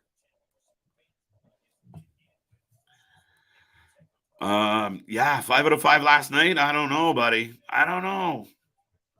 Yesterday, AEW was like pay-per-view. Yeah, no, I already read that, and that's tough. Remember when people were unhappy with WWE for oversaturation of the belts because it diluted the product? Khan did the exact same thing. Yeah, I think, again, you got to have a plan. And if you have a bunch of bullshit divisions and you don't really support those divisions, so there's a real like, I miss when WWE was very much, now I get to be old guy on the porch a little bit, but I love when WWE was very much of like, your world champion was a world champion. There was a select group of people that were fucked with the world champion. There was your IC title and your workhorses were in there, and you had your middle card guys. But nowadays when you go, oh, so-and-so is a mid card guy, he's mid, he's just a mid card guy, it almost has that sentimentality of that connotation that they're not going to be anything more or less. But the mid guys, the mid card guys back in the day were the guys that everybody was watching because they were the up and comers. They were the workhorses. We just celebrated, or I don't know if celebrated, mourned 1 year since Scott Hall passed, one of the best IC champions ever. And he loved being that gatekeeper because if you had a really good IC title run, IC title angle, it generally meant you were on the way to the next step. Then, you had things like, the Rumble always helped, but King of the Ring was good because if you were a King of the Ring and you got to either be a babyface king for a little while or a pain in the ass heel king for a while, you had both those options where, there was intrigue. So there was like levels. You were developing through that kind of system. And when you saw a guy like Shawn Michaels has his IC title runs, he's done, he finally loses out. Where does he turn his attention? To the world champion. I kind of like that, opposed to everything just scattered. And I think like Tony's kind of scattered. Like the fact that he gave Shazam the honors of, I'm changing the title in honor of Shazam. That was a weird reason. I woke up today and I thought the people that made Shazam will love the international title. Like, I don't get where we got to that conclusion. But yeah, a very long-winded answer. But I do believe as soon as I can find what I've already clicked on, I don't know where it went. There it is. All right, Daniel. Keep that chat coming, folks. Keep it live. I see a bunch of people tuning in. We appreciate it as always. Impact Wrestling is about to start in a couple minutes, but of course, I can't do any Impact coverage without my Impact Insider. And without further ado, the Canadian gem, Miss Luna Havoc. Hi, how are you doing? Not bad. How are you? Good. What were you just talking about there? Shazam? We were just talking about how, they did Dynamite last night was in conjunction or in association with Shazam, the movie. Oh, I didn't even notice that, to be completely honest. Story. What the hell is Shazam? It's like the movie. I don't know what it is. I don't even think I've heard of it. That's so little weird. Kid that says Shazam and turns into a big super dude. Oh, geez. Okay. Yeah, I completely missed that somehow. I don't know. Right. But welcome back. Welcome. How are you this evening? I am good. I'm exhausted as always. It's 8:30 p.m. I'm old. Right. I'm starting to feel it. And listen, and by the time you get to Thursday night, it's a grind. You're like, I just want to go to bed and wake up on Saturday. I'm actually working all weekend, so shoot me in the face. But you work every day. You work 7 days a week, so I'm complaining to the wrong person. It's true. But I can still sympathize because I wish I wasn't. Oh God, it's brutal. And then, of course, so I'm working like 10-hour days all weekend on my feet, and then GCW is on Sunday. Yes. I'm not gonna lie, y'all. I'm scared. Listen, I want to see you front and center screaming, scared or not. I'm starting to second guess myself here a little right? bit. A little bit? A little bit. So I saw that Nick Gage showed up in Montreal, which I fucking lost it. I saw your reaction to that. Oh my God. Everybody was like, there's no way Canada's going to let him in. I'm like, well, it's been 10 years. Has it been 10 years? Yeah, so he robbed the bank, I guess, in 2013. That's a bit of an exaggeration. Huh? He didn't exactly rob the bank. He kind of got caught. He attempted to rob the bank. I remember Moxley doing an interview about that, and he's like, the only time Nick Gage doesn't wear a bandana around his face is the time he shit ever. And how fucking true is that? But sorry, he attempted very poorly to rob a bank. 2013, but then he broke his, what is it called? Parole or something? Probation, yeah. Probation or whatever. I think 2 years after that. So people were kind of like iffy on if they would let him in, but they did. But you know how nice us Canadians are, right? I know. They were like, listen, we need this wrestler to come down to a show. And we were like, no. And they're like, please. They're like, fine. Sure. Okay. Alrighty. But he cut somebody's ear off on accident or something in Montreal. And the guy, Wait, when? In Montreal. Like now? Like when he was there the other day? Yeah. So he took someone's ear off? Like not all the way off, but I guess he hit him with a light bulb and they had to stitch like the back of his ear. But like, if you see the photo of this guy, I gotta see it. It's brutal. Like how much blood is on this guy. It does. Right. It looks like the scene from Carrie when she gets the thing ducked. Like it looks so bad.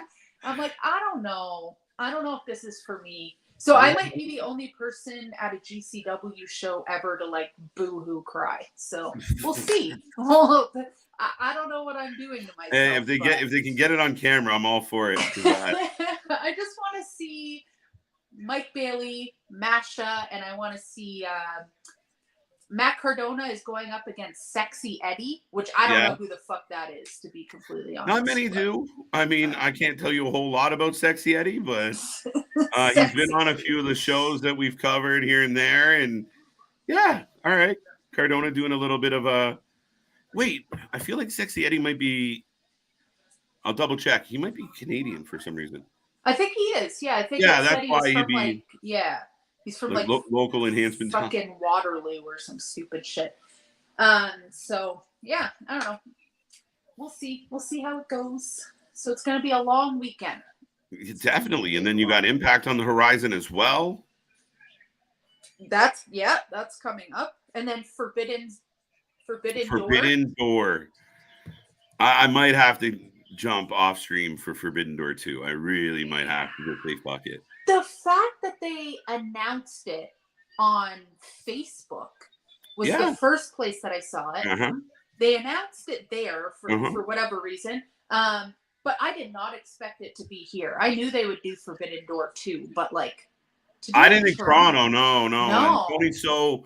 Tony very much leans on his safe places for big shows, right? Chicago, Florida. Right. But that could be a case of, we've been there so many times, maybe the Toronto fans are going to fucking sell it out.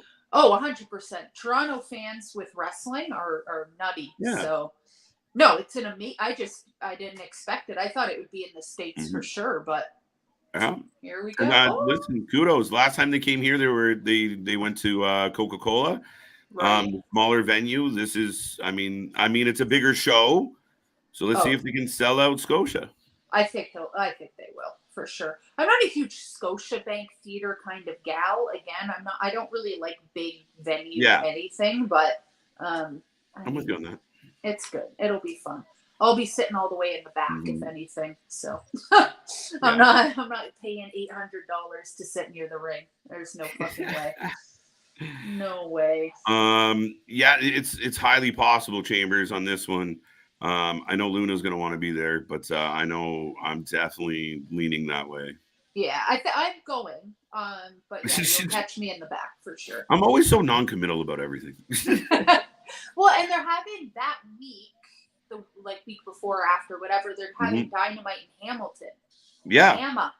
You love the Hammer. I love me the Hammer. So I don't know. I'm gonna go to one or the other. Depends on where they have it in the Hammer. I don't know. I just feel like Forbidden Door. Like I wouldn't miss the stream for Dynamite, but Forbidden Door 2. Yeah.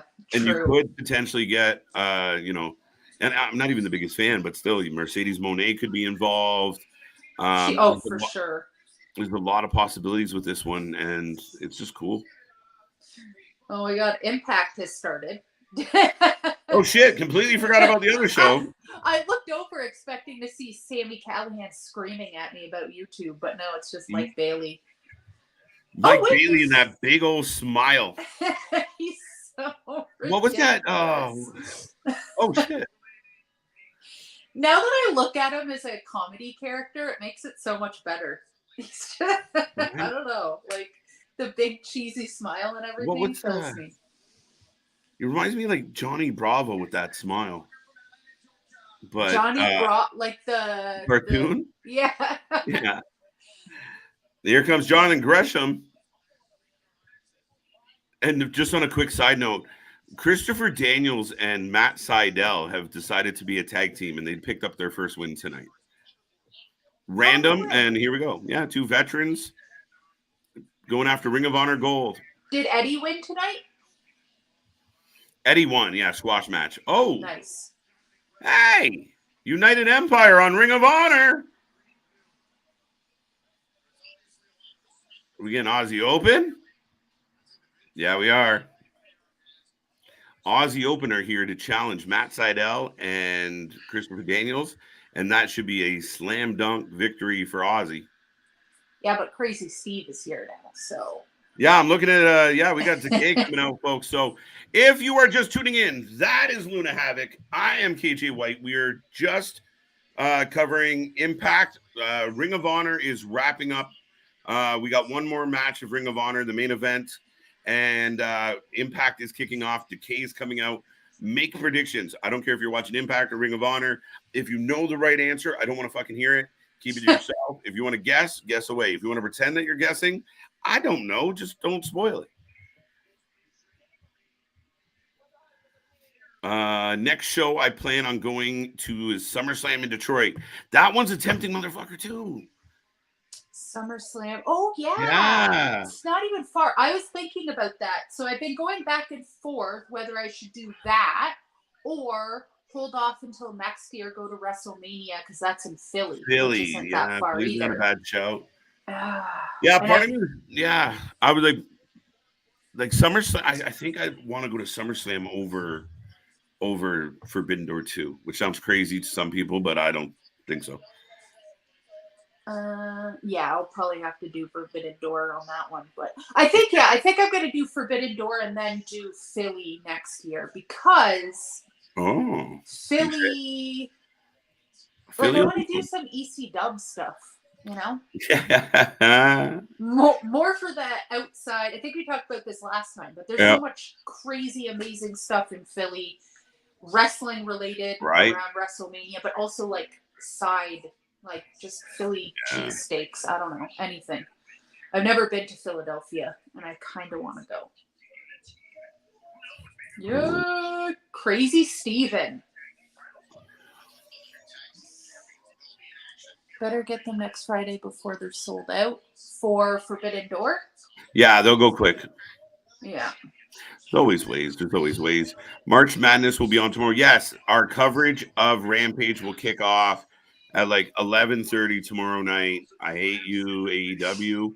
Why not go 7? But I guess there was still shit happening then too. And then next week on the 25th, Rampage is on Saturday.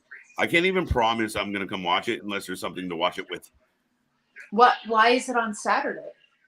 They had no room on Friday because of March Madness. And that's because TNT.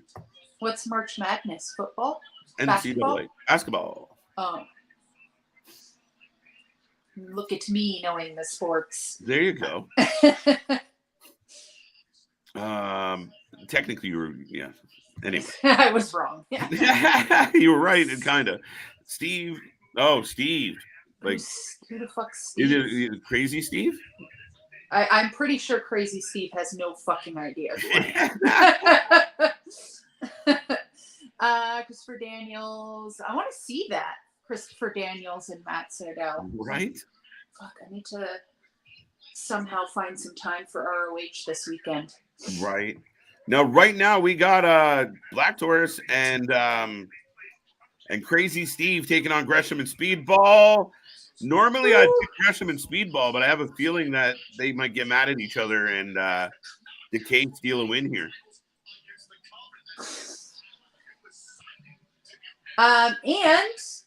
And kind of wanted to talk to you about this. I know you watched AEW Dynamite last night on here. How did you feel about that show? What? Oh my God, it was amazing. You see, someone else, I was just ramming in chat was like, it was perfect. It was literally perfect. Top to bottom. Everything. All of it. All of it. No, see, this is the way I describe it. It's like Tony has all the ingredients for a really good recipe, but he puts them in the wrong fucking combination or the wrong order. So you still get something good, but it's not as, it's like the cake that didn't rise, but it's still fucking cake. Right? That's how I feel about the show, where it was just like I saw a thing today, like House of Black were the wrestlers of the week. And I'm like, they were barely highlighted in that main event. Like they barely, like it was, they That's were true. secondary. Very, very true. Like they won, but I think that Mhm. whole story had to do with Adam Page more than Yeah. anything, right? And that whole But and elite stuff. I think that's what gets me confused, right? Is of like, okay, the House of Black is your champions, but the whole story was about Adam Page and the Elites, and why did the Blackpool Combat Club come back out? And there's 17, 18 people at ringside at the end of the night. It was chaos. Now, that's just me being kind of old grumpy dude, and it just, I think if you simplified some of that, it was so much better. Jack gave it an 8.5. I think he's lying. I'm going back to check the tape, Jack. I loved it. I do agree. So what did you love about it as we get the preview for Yuta? And I feel like, again, like I said last week, I feel like it's like coming together more. You know, like storylines are starting to form, and I'm actually interested. Okay, so you mean like the Page Elite thing? Yeah. And, okay. The Pillars, I really liked that. You know what? That was my favorite part of the show. It was really good. Yeah. What else happened? Oh, Taya, obviously, which kind of, you know what? Like, I love her. The women's division in AEW is not that good. No, Taya Valkyrie's a huge pickup for that division. So, well, and I hope that I thought Paige was too, and like kind of look at what happened with her, right? Yeah. So, I don't know. I'm a little nervous with that, but if it goes well, obviously I'm happy for her, but I didn't want her to leave Impact. I love the Death Dolls, so I don't know. Yeah, it's kind of funny. We saw her make her debut on Dynamite, but we are going to get her with the Dolls here tonight, and I'm assuming this would be her last appearance on Impact. Yeah. So I guess, what are they doing tonight? Oh, they're up against the Coven or whatever, right? Yeah. So I guess the Coven puts oh, we're getting another character killed off here this week. Yeah. Ooh, I wonder how the killer. How's this going to work out?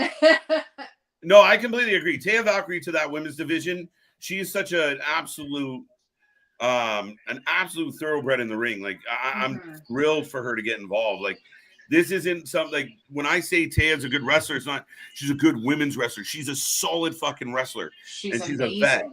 And like she just like exudes personality and charisma as well. Like as soon as she walks out, you want to look at her, right? Like it's just, I don't know, she just has the full package to me.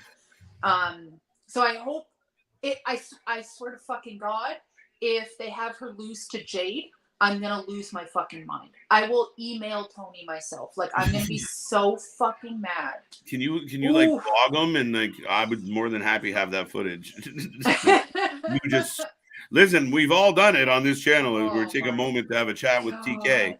He doesn't listen very often, but we're hopeful. We're hopeful. You know, like, no, 1, 2. All right. Did they get the win? Yeah, Mike Bailey won. And, Mike Bailey picks up the W. Folks, if you want to get a prediction in on the main event as well, let me know.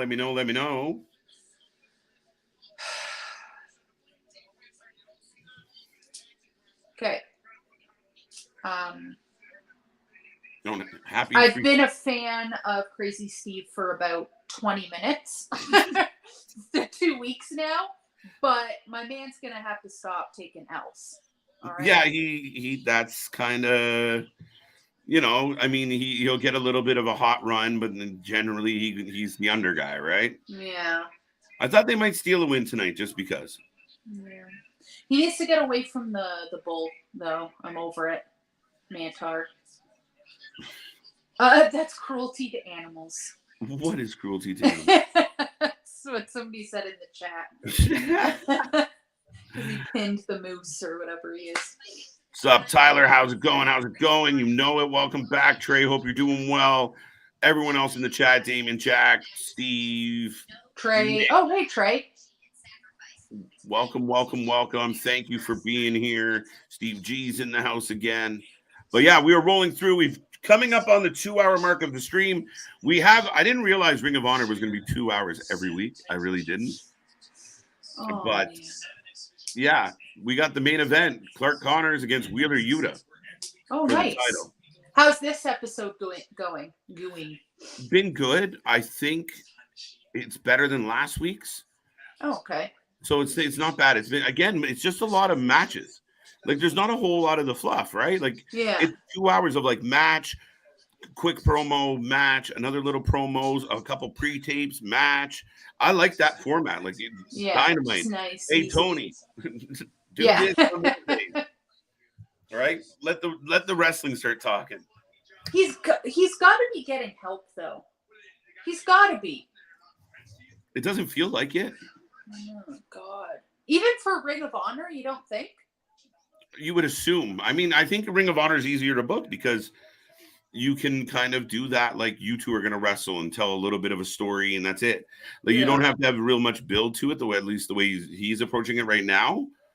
But we'll see. I mean, I think the problem is I don't know. I think he's trying to be overly creative with AEW, and it's not going so well for him. No, he needs help.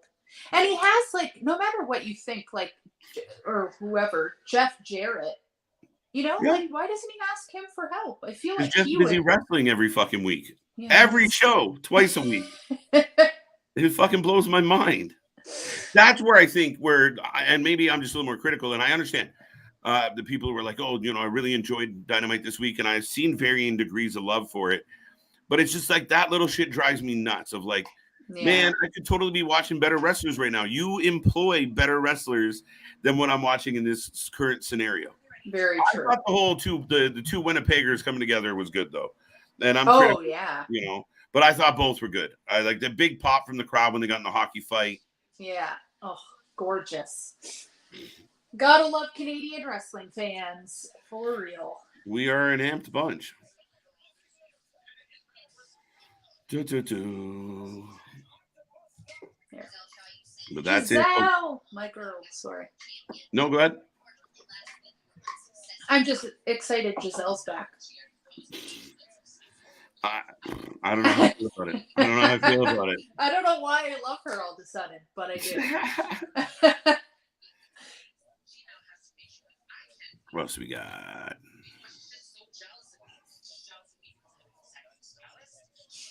There you go. I guarantee Tay's eating the loss to Jade. Really? Jade's been unstoppable. Right? Like, been unstoppable. But, like, who would beat her? Like, she can't. I thought it might be Statlander, but right. Taya, to me, just pole vaulted that idea. Is Statlander still injured? Yeah. Still? What happened? Or she hasn't returned from said injury. I don't know if she's still injured per se. Right. But it's been a while. It's and I believe it was her knee again. Again? Well, she was out and came back and was out again. Had some bad luck. Almost pulled the Tegan Knox. Oh, my God, these people. Swinger and whatever his name is. This is the best question I've seen all day. Canadian hockey fight. What's that? I think it's pretty self-explanatory. Yeah, hockey sticks. Yeah, you Jersey people. It's true. Got it, Jersey people. True story. All right, so who is it now? Macklin versus. Macklin is going up against Heath tonight. Heath, your buddy right. Heath.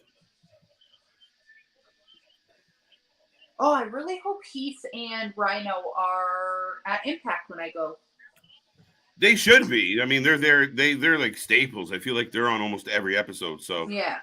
And I know Rhino's a big, spent a lot of time up north with Canada, hanging around with Edge and Christian.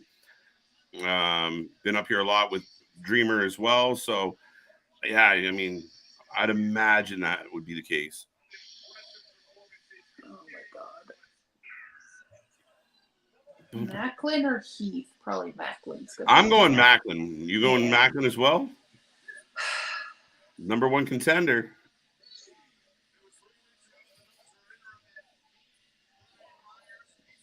No, I'm gonna go with Heath. Actually. Oh wow, curveball.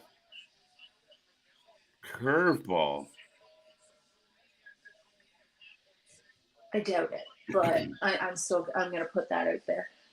Yeah. All right. Why can't Heath just be? You know what? No. Macklin is gonna lose in Toronto, and then I'm gonna need Heath to take the belt from Josh. I would be happy with that. There's no way Heath is taking the belt from Josh. What? No fucking way. How? Why? Josh is good for Heath. No, he's not. Come on now. Heath is a happy middle guy. He doesn't need. He's a happy middle guy. Yeah, I think he's pretty happy just being Heath. He's like, I got kids and I'm on TV. I'm thrilled.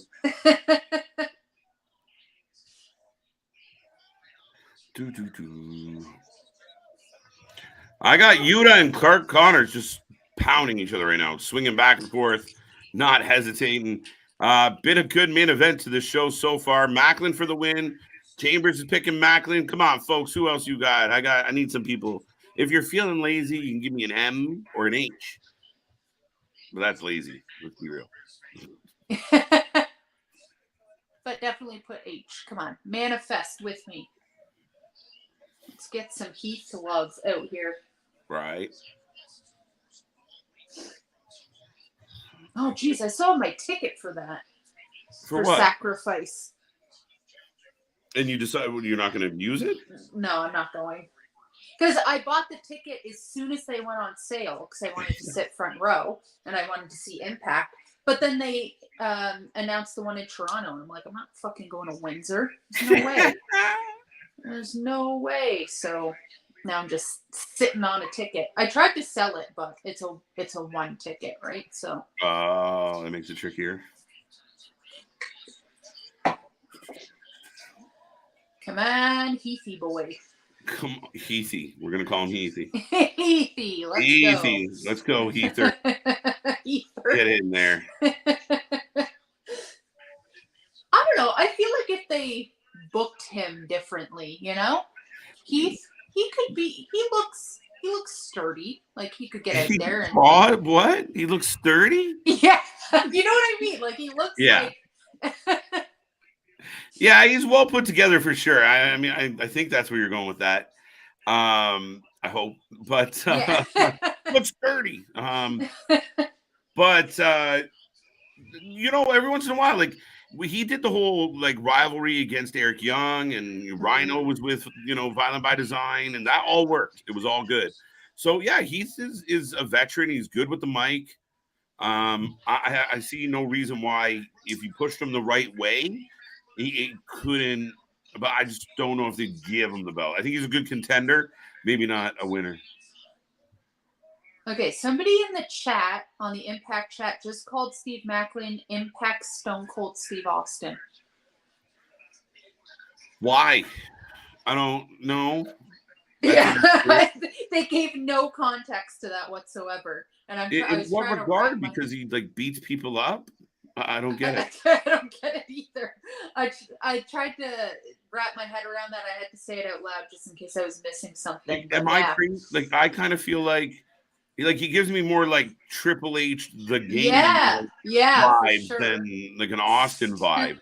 Like, he doesn't come out to the ring with his head nodding or drinking beer. Yeah. He comes out. He just wants to mash everybody up, and he's an evil prick about it. Like I definitely get. Because he has a skull on his shorts, maybe? I saw a skull. It's Austin. That's the only thing. Okay. Get out of here. Did you guys do anything on the channel for Stone Cold, his national holiday today? Not really. Put up some cute little posts on Instagram or whatever. But yeah not a lot. I mean, it's hard to do Celebrate Austin Day when you're covering Ring of Honor and Impact. That is very true. And you have a day job. That is very true. Day job does get in the way of all the things I would like to do. Oh, meanwhile, people out there are like, how is that possible?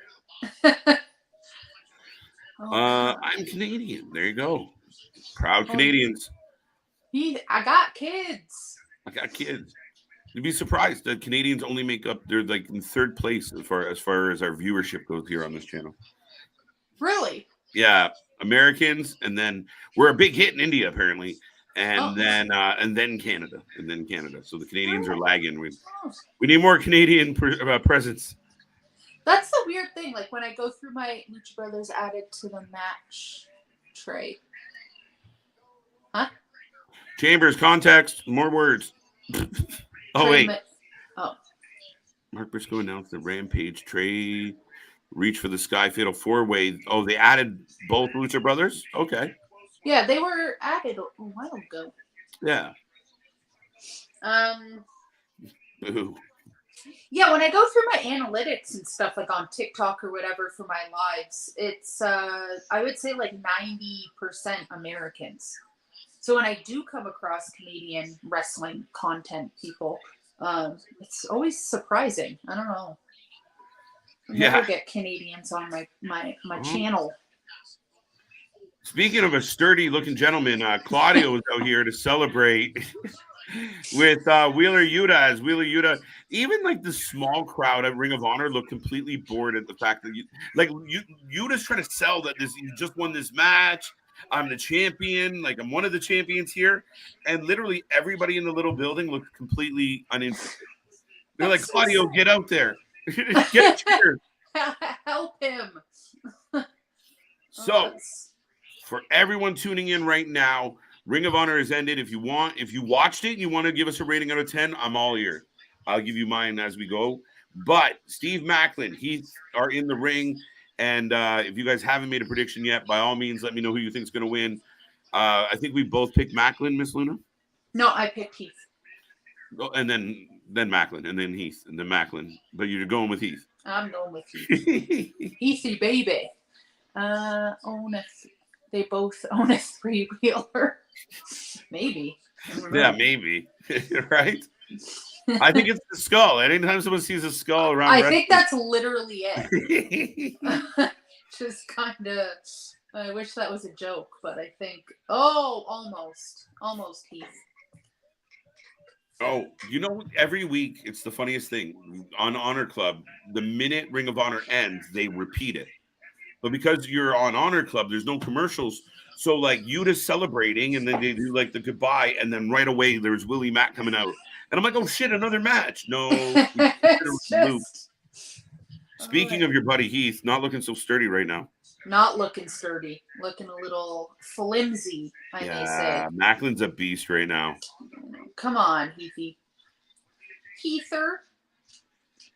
Heath, baby. Oh, guy gets released from the WWE and turns it into nothing but money. Gets a haircut, new look, scoops up Deonna Purrazzo on the way. This guy's had a good time. He's having a good time. And I legitimately could see him beating Josh Alexander, which blows my mind. In Toronto, though. I don't know. In Toronto's a tough sell, but that's the thing. Oh, huge heel move. Yeah. God, he looks like Scar from The Lion King. Like he just has that really evil "I just killed your dad" vibe, right. Like that look in his eye. Oh, come on. Oh, the dolls. Oh, I was behind. I just saw Heath lose. Okay, here we go. Okay. So we're getting the Coven versus the Dolls. I'm not sure. Like, I'm only guessing, but I assume that this is the last time we see Taya Valkyrie on Impact. Yeah. Because I think they tape it a couple days before, right? Like, I don't think it's too far ahead. Sometimes it's a couple. But you're right. They're usually trying to keep it tight. Yeah. No, I think this is her. I think they're probably going to lose tonight. And then hopefully... If you had any opportunity to take Rosemary and Havoc with, like, imagine, I'd rather watch the Dolls than watch the fucking Outcasts on AEW. Oh, 100%. Right? 100%. Switch. That's what they should do. Switch. Trade. Yeah. Oh, that would actually be amazing. And I think, you know what? I think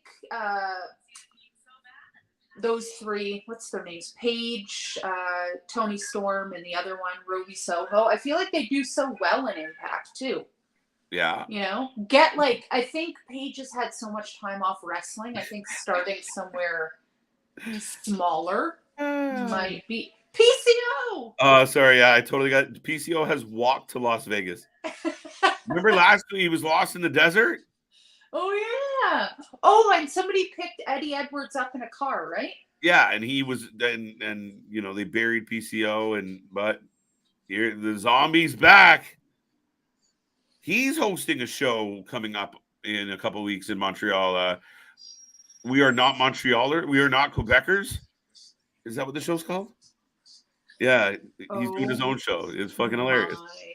Like what kind of show? Just like a wrestling, yeah, like just really? Yeah. I'll be watching that. It'll be interesting. I think it's We Are Not Quebecers, or I think it's We Are Not Quebecers.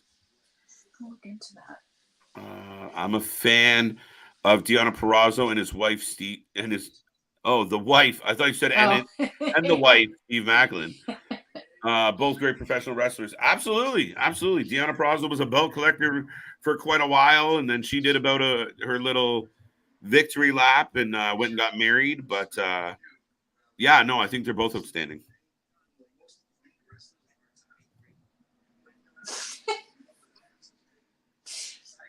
Mike Bailey's my favorite person.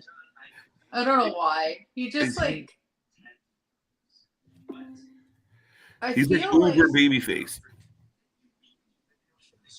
I don't know, because I follow him on all social media and I see how funny and also kind of sarcastic he is. I'm not even getting babyface from him anymore.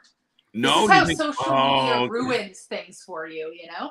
Because he just seems so squeaky clean, like the whitest smile I ever seen, and he's just man's got some nice teeth, that's for sure. Right. Are you down for a fatal four-way match between MJF, Darby, Jack Perry, Sammy Guevara? Yeah, I think that's where we're heading with it. It feels like it. I'm down. I'm so down for that. Do I like all of these people? You should. I mean, in one way or the other. Yeah, except for Sammy Guevara. I used to really like Sammy Guevara until he married. Not because they got married, but just his character since they started getting together is getting a little I don't know. Yeah, I think part of what happened there was they were in the middle of a storyline with Dan Lambert, and Dan Lambert was like the uber heel.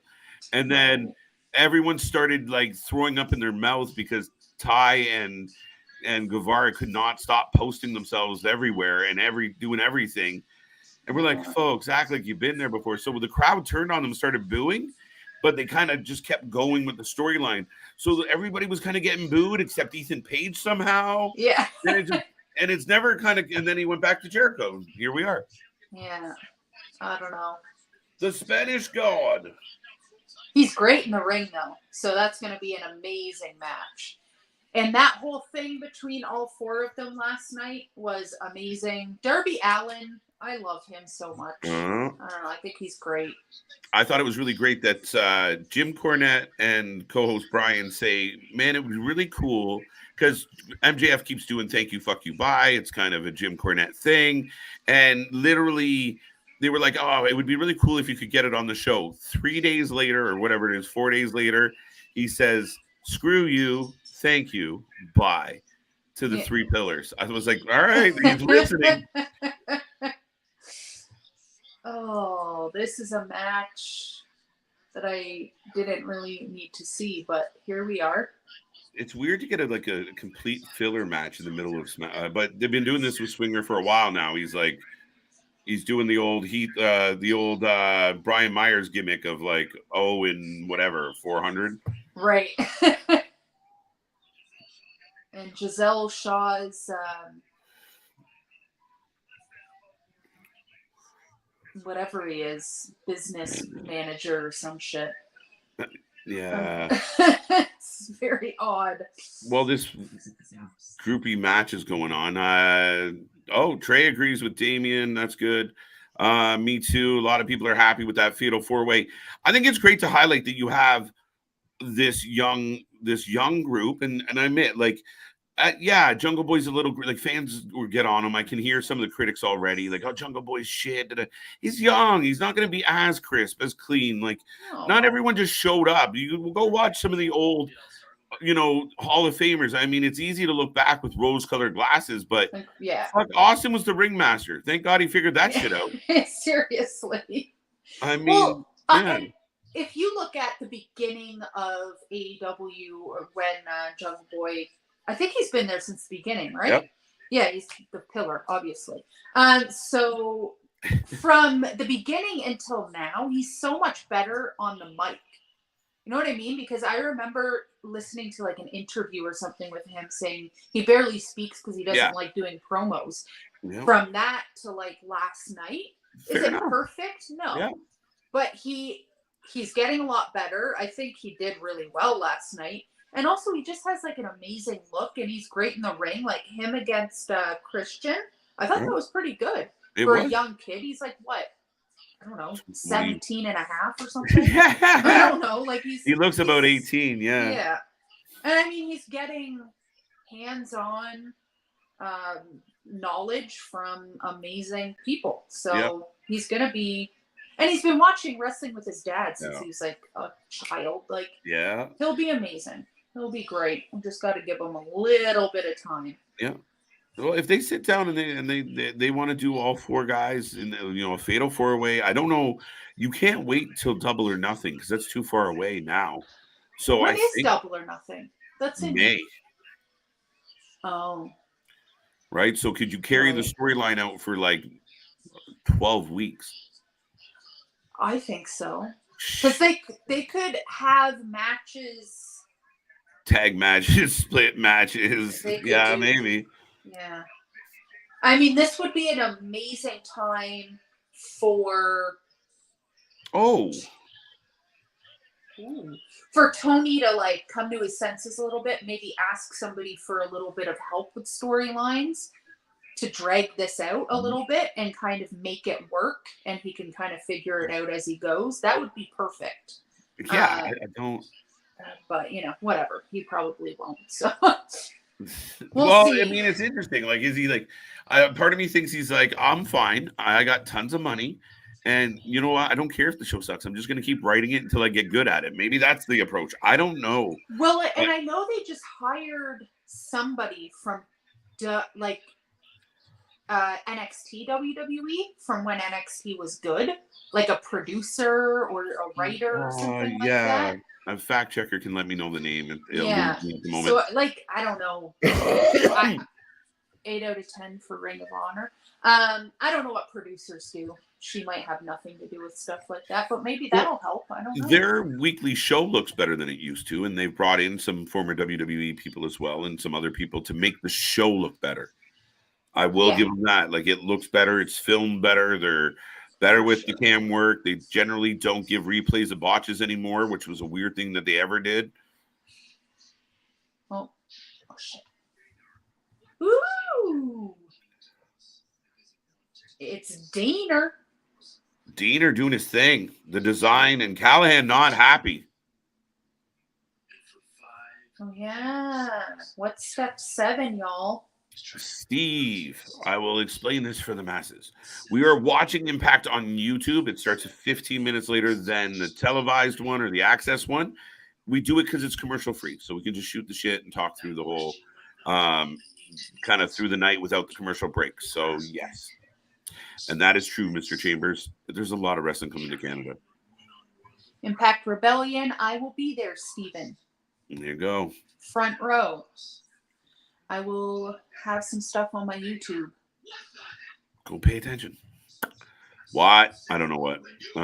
Steve Macklin will be the Impact World Champion. That's guaranteed. He's going to defeat Josh Alexander. Bold. So I'm going to cry at GCW and Impact. Cool. Oh, my. I get way too emotional when it comes to life wrestling, okay? My favorite person on this show is walking down the street and looking just like Frankenstein. Yes. Like, really is looking like Frankenstein. He's got bolts in his neck.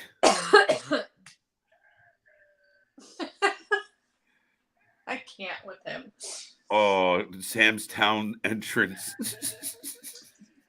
So here's a question. I just buy Impact like 99 cents a month or whatever, right? Yeah. But then there's Impact Plus. What do you get with Impact Plus? Do you get the pay-per-views? I wonder. Probably.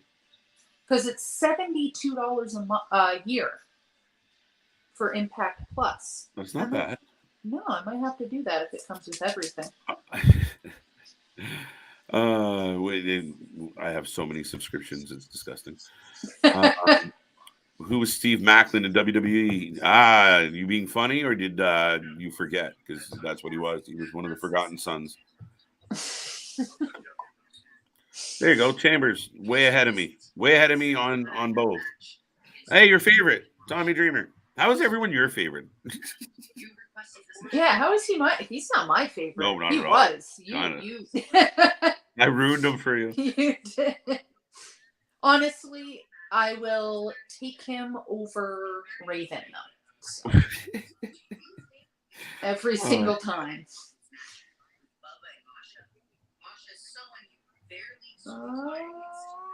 Could tomorrow night be Jordan Grace getting her belt back? Josh Alexander retains against Steve Macklin there, so Chris disagrees. Chris, good.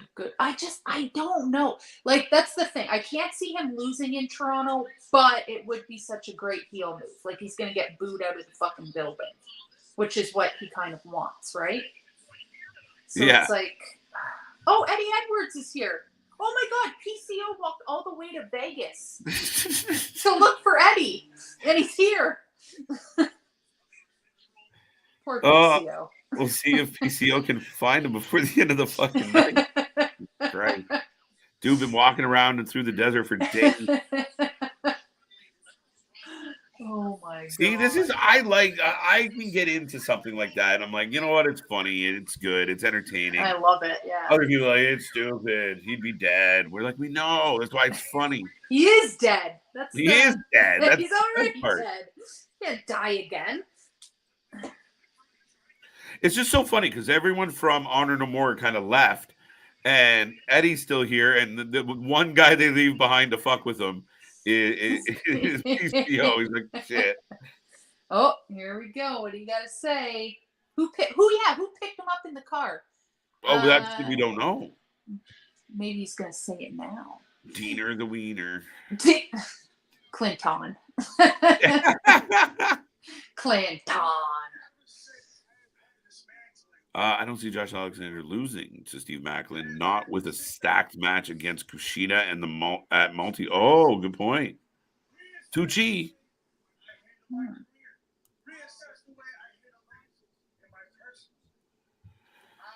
Is there, because I'm not gonna lie to you, I haven't watched Ring of Honor yet since it's come back. Is he okay? Did he always sound like that? What is yeah. It? Oh God. So I didn't really watch it besides the pay-per-views that happened before under Tony. Is there a lot of like the OG Ring of Honor people, or not really? On the new edition of it? Yeah. It's a mix, and I can kind of appreciate what they're trying to do. Like, we got Silas tonight. We get Christopher Daniels. Silas came back. Are you kidding? His big return, big win, and he looked good. Challenged. Actually, Shane Taylor came out to talk to him. Like the real man, that guy. Yeah, the real man. Made his return looking good. My God, I'm so excited. Okay, I need to watch it. I keep saying I'm going to, and then I get busy on the weekend. But if he's back, he was like one of my favorites. There you go. Yeah, and well, if you're gonna watch it, I kind of already spoiled it, but that's okay. But if him and Shane Taylor kind of reuniting old rivalry for an old rivalry is great. But yeah, definitely a sprinkling, which I do appreciate. Like at the end, you know, you got Yuta in there, but they are kind of giving a nod to some of the ROH vets. Oh, who came to pick him up? I think they're going to show us now. We get a replay. Has Dalton come back? Like, I know he's going to be... Dalton, I don't know. I'm worried about our buddy Dalton. He, for the second time since the show came back, he lost twice now to the Embassy for the Trios belt. So I don't know what's next for Dalton. Huh. But doesn't he have a match at the Super Card of Honor? Dalton? Yeah. I don't know. I think he does. Maybe. He better, and he better win. Right. They better. So who picked you up, sir? They didn't show it, right? No.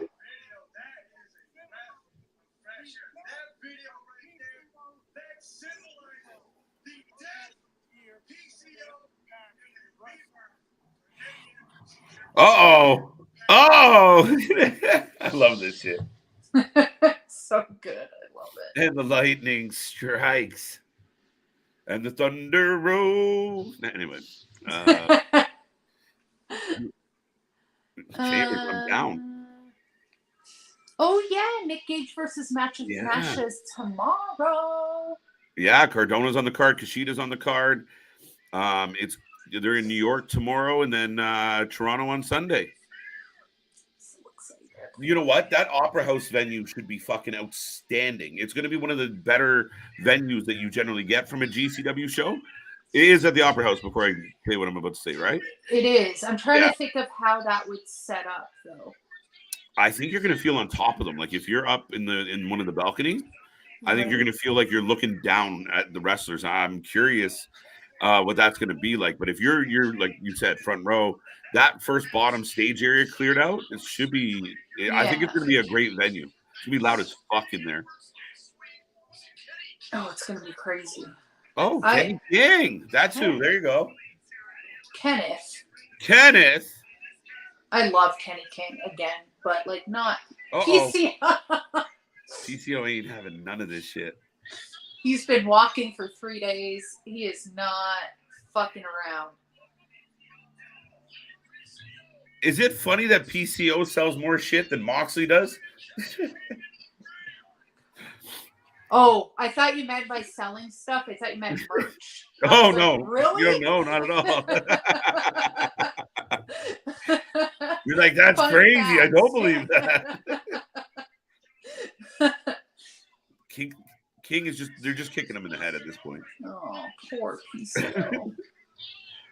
It is. He's kind of like you're kind of like, no, leave him alone. Yeah. Eddie trusted Kenny King the most from Not Honor No More. Oh, yeah. Yeah. And that's what I just said. They left poor Eddie with PCO. But, yeah, Kenny is still kicking around. And I believe they're fighting tomorrow, so. Oh, my God. Aw.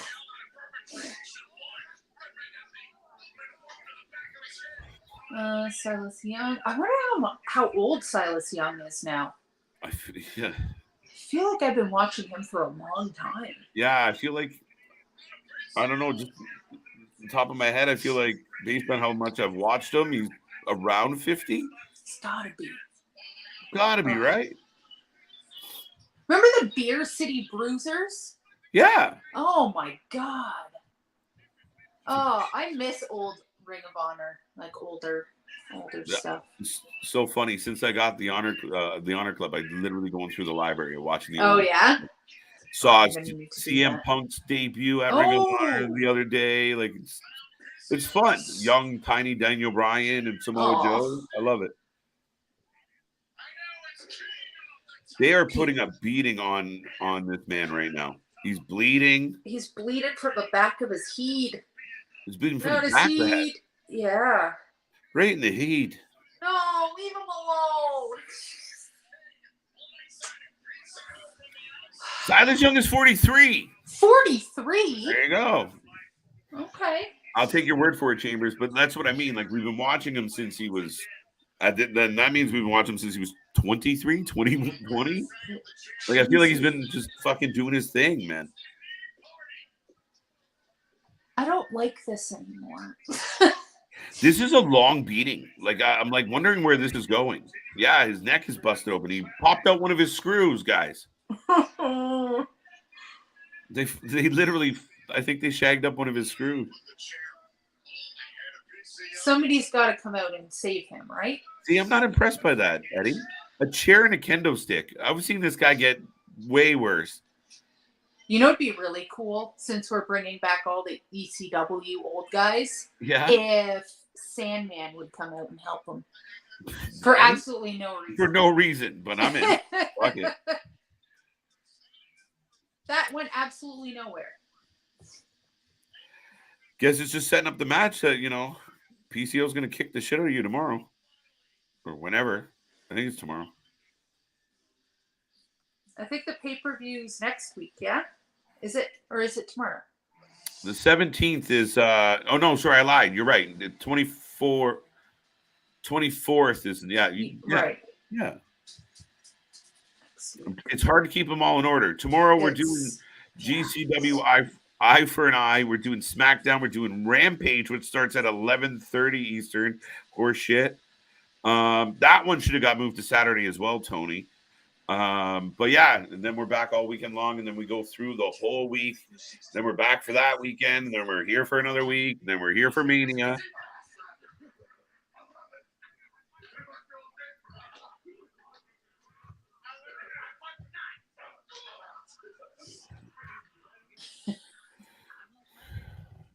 Ah!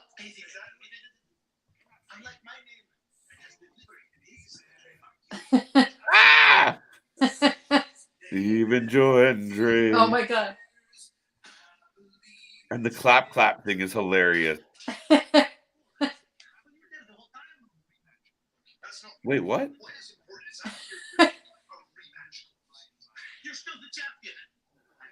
That's the best part. But you're the champion.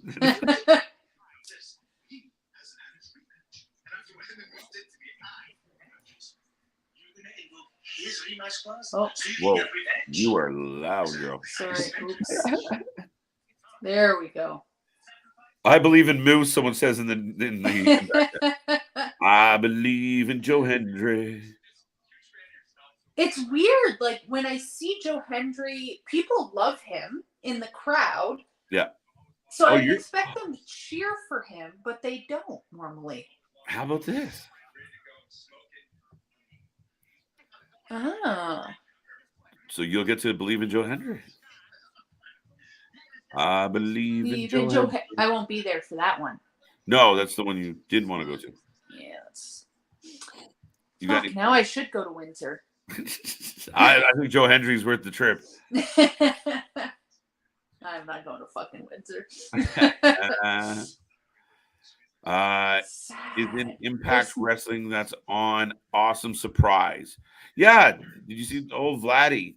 I don't know what he was doing there. He just kind of clapped Santino's chest and laughed and got out of there. Put him with PCO. Old bastard. PCO needs some friends. Right? Oh, so sad. Okay. So, Coven. Well, I kind of feel like I got to vote for Taylor and Kylan just because I know where Taya is. But it's just a tag match, right? Yeah. So what if they just have Rosemary and Jessica carry through? Havoc do it, yeah. Which is possible. All that sounds like we're in a job. I'm out of context on that. Jonathan Gresham versus Mike Bailey just announced for Sacrifice. That's not just announced, Damien. Sacrifice. ROH still. Sacrifice. Oh, yeah, wait. Still. Okay. Yeah, they're stacking Sacrifice up a little bit right here. Nice. I'm really going to regret not going to that, I feel like. I like Joe Hendry, but I still want to know what Sega ever did to you. Death Dolls coming to the ring, and their entrance is good. They have a great look. I mean, the good news is generally she can still work her independent shows, I'm hoping, being a part of AEW, and therefore we can still see some more Taya and Jessica and Rosemary. But yeah, you're not going to bet against them, are you? Against Death Dolls? Yeah.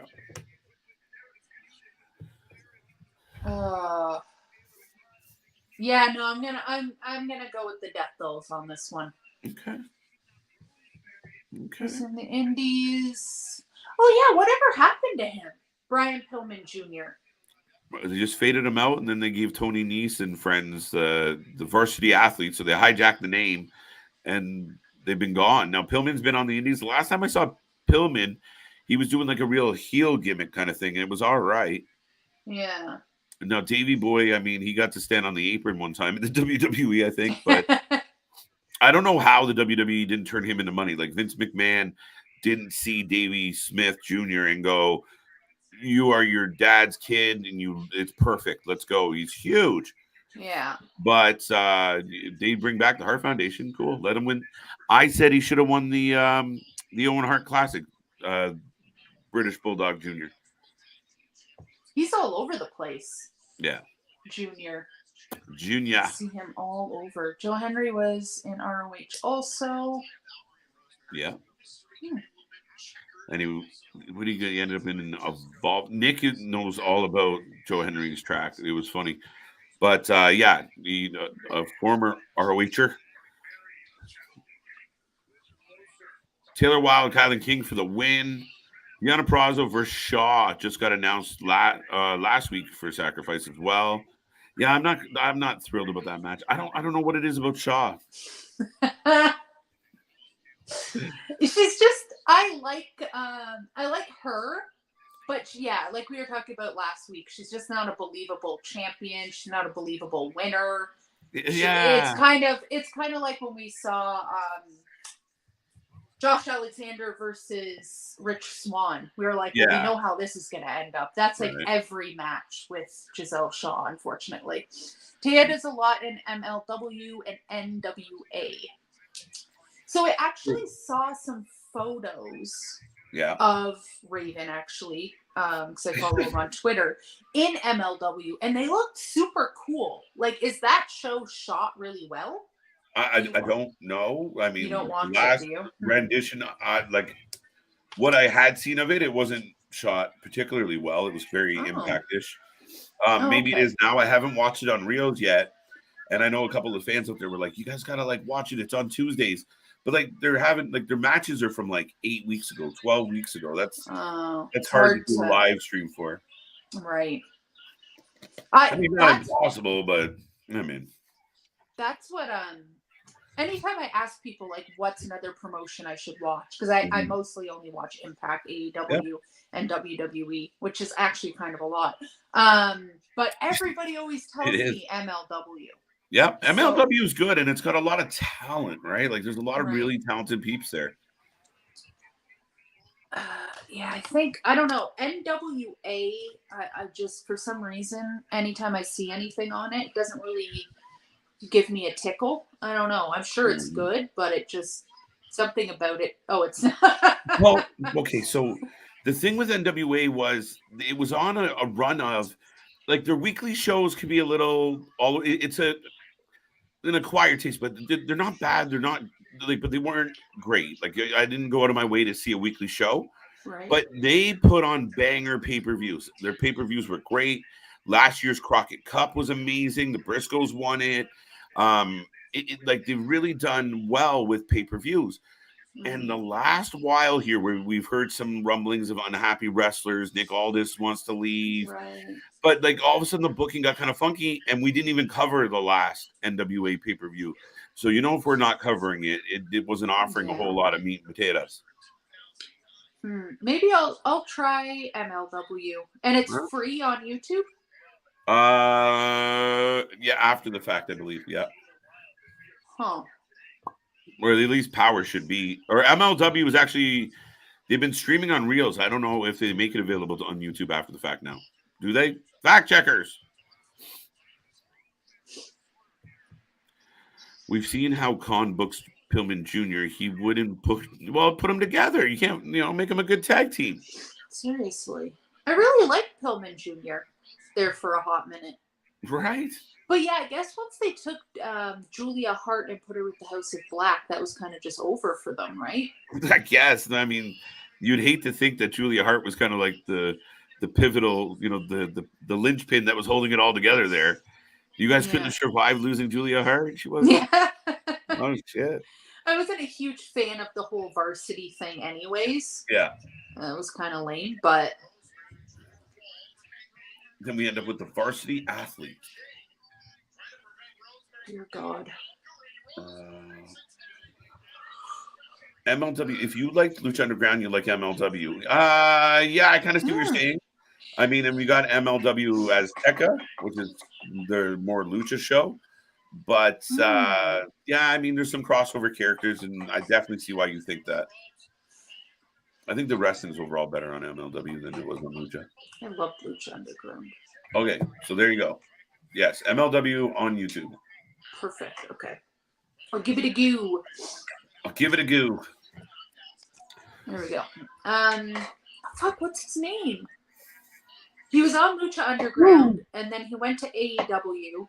Who? Brian Cage? Oh, no. Like, little guy, South African, white. Oh, yeah, it's Flippy Jack. dippy dude. No, not Jack. Jack Evans' partner. Jack Evans, yeah. Angelico. I just watched him the other day. Yeah. Oh, my Angelico. God. He's on Ring of Honor, I saw now, right? Yeah.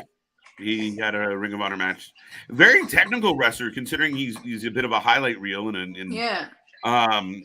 Very technical, like very savvy when it comes to moving, in through submissions. And he's fantastic. And I know he got injured while he was in AEW, and that's why he wasn't around for a bit. Yeah. They just gave him nothing to do, which made no fucking sense. I think he's part of the Dark Crew. There's even the Bullet Club versus TMDK announced for Sacrifice. What's TMDK? Why is that not Time Machine? Yeah, it's the Time Machine thing. Is that what it is? Yeah, they're fighting. Son of a bitch. I'm too high for this shit. TMDK. Yeah, they stuck together Kushida and the Machine Guns, right? Yeah. What is it? Help me out here. I'm blanking. Time Machine. I don't even care. Me either. We know what we're talking about. It's WA. How many fucking matches between those two groups are we going to have to see? They are pretty good, though. I'll watch it again. Whoa, the Death Dolls did this. And new. The Covet are your new tag team champions. You know what? I'm going to be a little bit honest here about like the whole Taya Valkyrie thing. She doesn't really fit into the Death Dolls to me. I see what you're saying. Like, I get what you're saying. I feel like they could be... what I would love for them to do is for Rosemary, Jessica Havoc to go with the K. Yeah. And just do that creepy shit, hell in a closet stuff, weird, chaotic. Give her their Abaddon. Yeah. Oh my God. They should send her. Yeah. Back. Yeah. They're not doing nothing. And I love her so much. She's the best. I just retweeted her just because I appreciate the artwork, the effort. Like, she looks amazing. She looks so good. Yeah, they should send her back. Do some freaky deaky stuff with the K. Let's do it. Time Machine. Why did you add the DK? Why are you confusing me? Why were you doing that? Yeah. It's so mad. And Helico, I got there. March 30th will be going live. Impact Wrestling. You're going live, bud? Or we're going live? We're always live. We'll be here on the 30th. We have Ring of Honor. We have Impact Wrestling. And then we have the multiverse of matches. The Forbidden Door on. It's going to be a fun one, folks. The mighty W. Oh, yeah. Trey Miguel was throwing a hissy fit that they weren't putting X Division Championship on TV. So Santino is going to handpick somebody for sacrifice. I wonder who it's going to be. Right. And sorry, actually, Clinton, thank you, because I just saw it come up, and it's Shane Thorne and crew. Yeah. Drugs are bad. How does Ring of Honor differentiate itself from AEW? Wonderful question, Mark. Right now, I think the best thing they got going is the booking and the booking style. And you got to avoid too many crossovers. I don't think you should see. I think Cesaro is going to lose to Eddie Kingston at Ring of Supercard of Honor, first and foremost. And then Eddie will be just 100% Ring of Honor. Having everybody splash Yuta on both shows, Cesaro on both shows, it doesn't help. No. And I think that's what Tony Khan was saying, though, that he wants to split them and keep them splatted. But I think it just takes a minute to split those splatted. I'm running on like no sleep as usual. So yeah, I think that it's going to take a minute to get there, but I think you're right. I think Eddie's going to win, and they're going to just start moving them away from each other. Yeah, I think they should. And even if Yuta wants to stay in Ring of Honor, great. If not, he can lose that belt to anybody. I don't give a shit. And literally, I think he should. If they're competing on Ring of Honor while they're in there, they should not be seen on Dynamite. Period. You need to separate the two shows. Yeah. And I think also, like, knowing Tony Khan as a huge Ring of Honor mark. Yeah. Because I think that's where, like, his real love of wrestling came from. Yeah. From what I understand. I think he'd want to, like, keep it the way it is, kind of. You know, I don't think he's going to want to change it too much. Yeah. And I feel like people that love Ring of Honor really do. And I feel like if he starts fucking with it too much, people are going to be super pissed, you know? Yeah, I think he's aware of like the importance of maintaining that presentation, right? Yeah, for the fan. I think that again, like I said, like the show starts, you get like a little package, then a match, then a little like package, maybe one or two matches, somebody grabs a microphone. But for the most part, it's match for 2 hours. And it's really nicely done. And kudos to Tony. I've enjoyed the return of Ring of Honor. It does kind of, I don't love all the matches in that, but I'm not supposed to. Not everything's for me. Yeah. But the way he's putting it together, I mean, if he could just show that kind of restraint with Dynamite, it might be better. Yeah. Oh my God.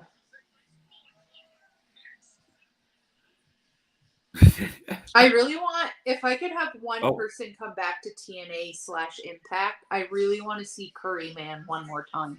Really? I don't know why. People? Okay. Okay. Funny. His theme song with the vignette thing that would come up. Oh my God. Right. What pay-per-view was that? I watched a pay-per-view recently, like TNA, like 2009 or some stupid shit. Oh, shit. And it was Curry Man, and they were doing the cage match, like the old the TNA style. Yeah. Yeah. Oh man, Curry Man in a cage. Yeah, it was really good. I mean, I know it's Christopher Daniels, but just seeing him in there. Oh no! Listen, Christopher Daniels, the Fallen Angel was outstanding. Like, yeah, he's great. I had a brother who was a bit of a bigger Impact fan, but he loved Christopher Daniels. This guy's awesome, the Fallen Angel. Here comes the Bullet Club. Bullet Club. But Bullet Club. Right? We got Kenta. I mean, Kota Ibushi. But the Bullet Club is here. Chris Bay, your favorite Ace Austin. My favies. Yeah, still not a fan of Ace, eh? No. Can't get over. No. You're right, though. He's kind of perma-heel. It's a stretch to turn a baby. He could never be a baby face. There's no fucking way. Right? Ugh. Just naturally, he's got that vibe. Just that grimy vibe. Like he would try to sleep with your mom at a Christmas party vibe, you know? I don't know. It just gives me the ick. Curry Man versus Shark Boy. There you go. Shark Boy. Wait, with Ring of Honor, you can't wait to see Cheeseburger. With Impact, you want Curry Man. Is there a theme here, Luna? I love food. I like me some eating. Jesus. The fucking shit I would eat during COVID was disgusting. Oh, I just love food. Like, put chicken fingers on pizza. Try it. Try it. And dip it in Do you know what it is? Oh. Another fucking hazard of the internet is you're scrolling through fucking Insta or something, and people are just posting those fucking food hacks and shit. I'm gonna take French fries and bacon and cheese and put it in my waffle maker, and then put a burger on the waffles. Like, what the fuck? You can do that? Oh, and it's always so good. Yeah. Remember that show Epic Mealtime? Yes. Oh my god, the shit. Now that was a lot. Yeah. What did they call? Oh, gay bacon strips, and it was just like this show. I can't remember his name, but the big guy from that show. Yep. He was actually at the Ring of Honor show I was at in Toronto. That's amazing. Like, what the fuck? Epic Mealtime guy is here. I'm too drunk for this. He was definitely a wrestling fan for sure. Oh, a huge wrestling fan. Yeah. Josh. Okay, so we got some votes coming in. If you guys want to make a prediction on the main event, who are you taking? Bullet Club. Ooh. I'm going Bullet Club for sure. I feel like interesting. The Bullet Club just won the tag belts. You know, I don't know. I don't want to see them take an L after winning over the Motor City Machine Guns. That's a good point. I'll go against you though, even though you had a good point. Outstanding point, however. Speaking of Bullet Club, so Juice Robinson kind of came out, explained why he attacked. Who the fuck did he attack again? OC, right? No. The Hook. No. Fuck, who was it? It wasn't Ricky Starks, but my brain keeps going. I didn't just forget old stuff. I also forgot current stuff. So if anyone's wondering, I'm just losing my mind here. Was it Ricky Starks? It was Ricky. It was Ricky. Okay. Anytime someone brings up Dynamite, my brain goes to, it must have been Orange Cassidy. Orange Cassidy. He never leaves the show. Man puts on banger after banger after banger. I don't want to hear nobody hate on Orange Cassidy anymore. The man. Listen, I advocated for him for a while. Then it kind of like, all right, we're getting too much of this guy. They do push him. Juice Robinson, yeah. So how do you feel about him kind of explaining himself? I kind of like where this is going.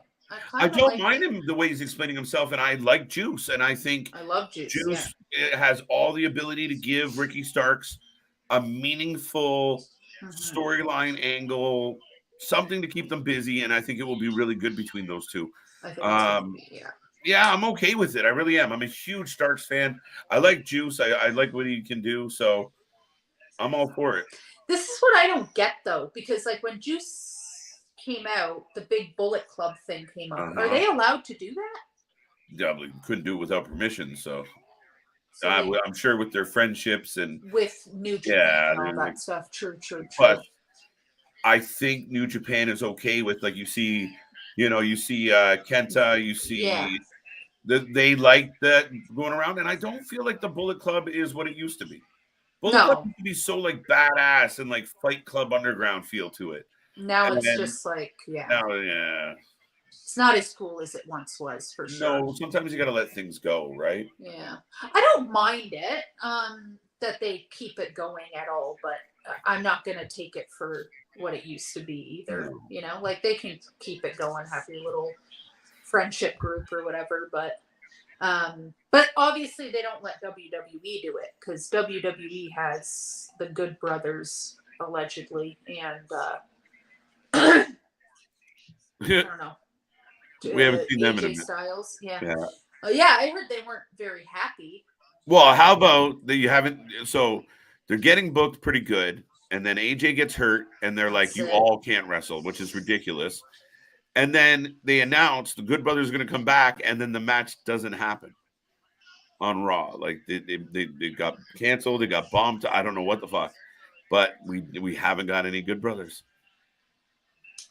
Where do we have Jay White going? I think, honestly, and I'm just going to say it, I think Jay White would be fucking stupid to go to WWE at where WWE is right now.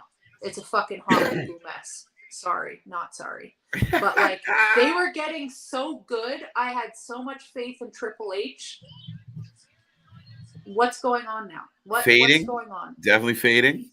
Like, Bray Wyatt is out with a physical injury, which is possible. He may be having, like, some people were saying that they were thinking maybe he wasn't fully prepared to come back mentally.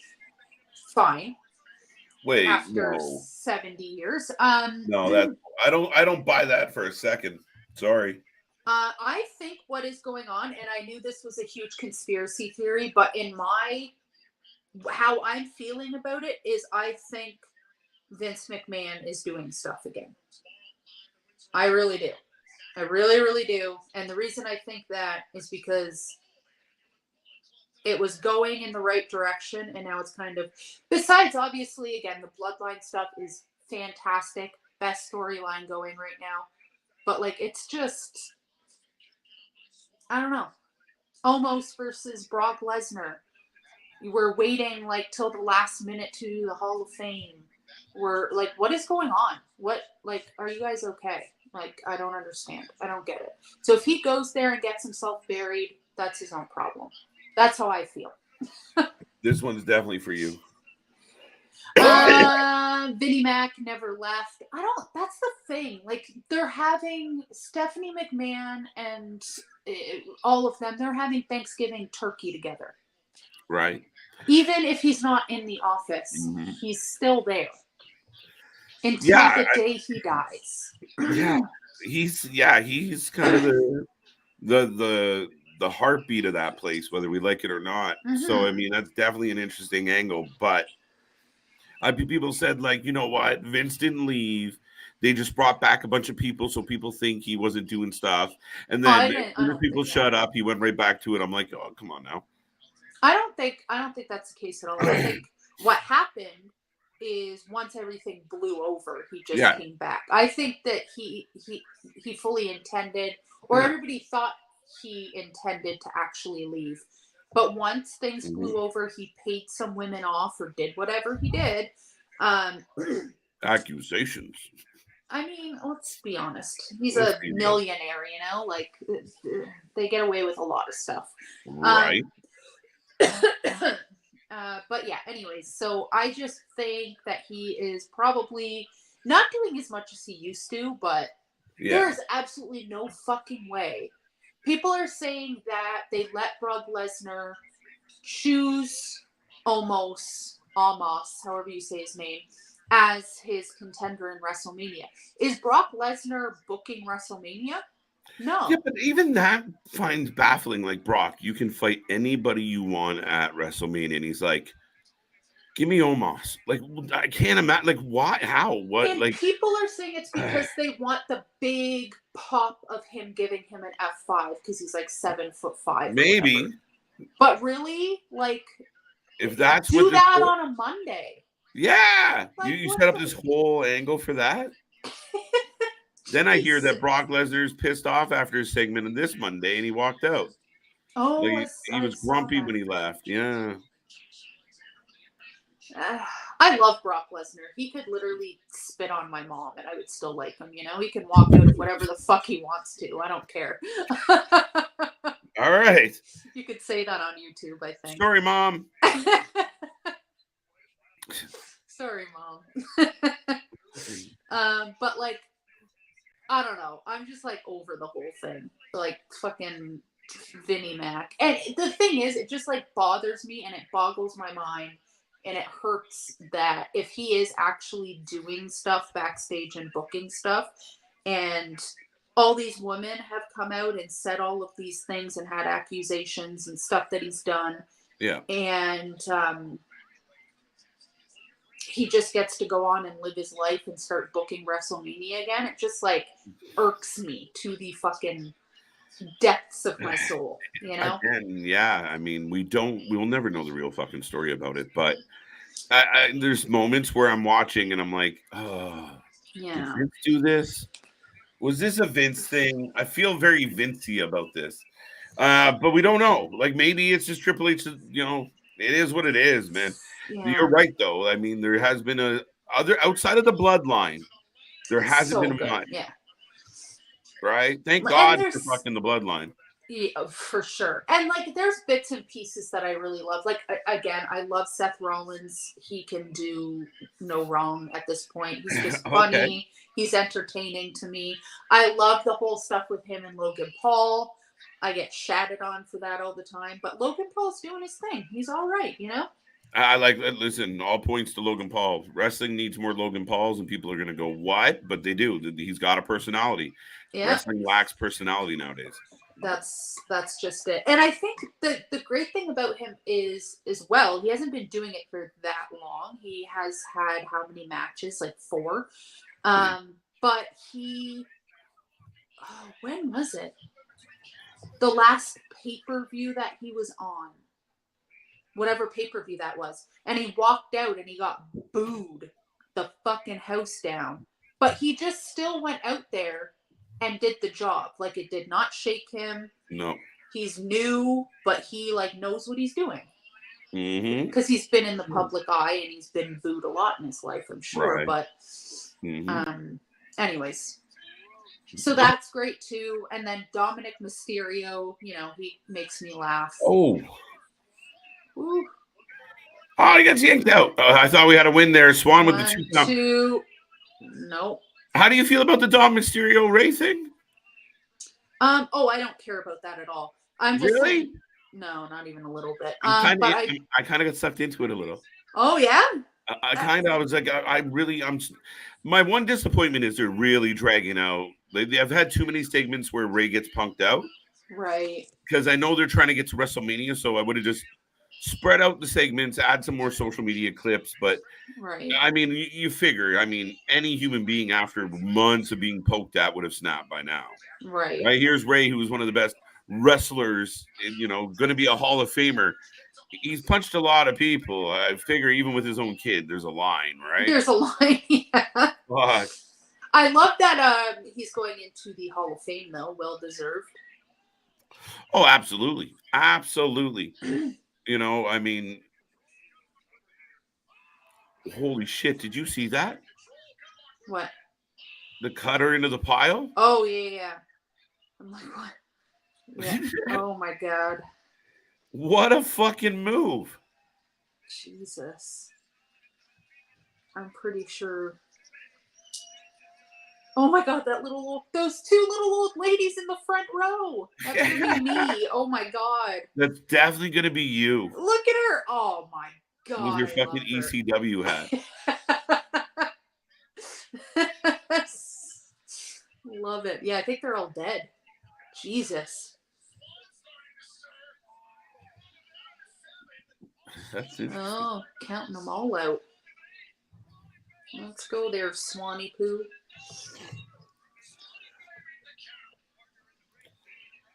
Jesus. Oh, reversal. Oh, big kick by Rich. Axe kick. Oof. A la Booker. Jesus. Oh, shit. Ace Austin. That was cute. Wow. I know you don't like Ace. He's fucking talented shit, though. He is. He is. I'll give you that. He can move. I like that small mark, but then I get cringy feelings about, like, Giant Gonzalez versus fucking Undertaker. Like, ugh. Like, ugh. Ooh.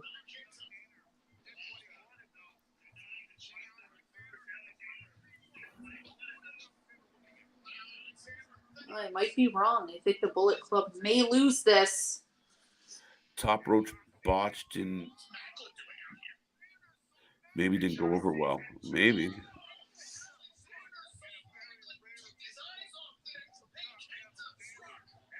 Bloodline or bust is a good description at the moment.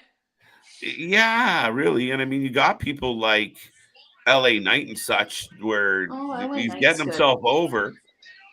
I really like LA Knight, actually. And I like Austin Theory a lot.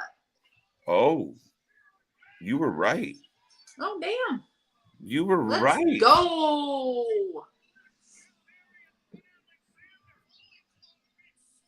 What belts change hands at WrestleMania? Steve G, we are going to have a WrestleMania preview show closer to Mania. Let's see how it all lines up. But yeah, what do you got? So I just want to say, I think that Sammy and KO are still going to take those tag belts. Okay.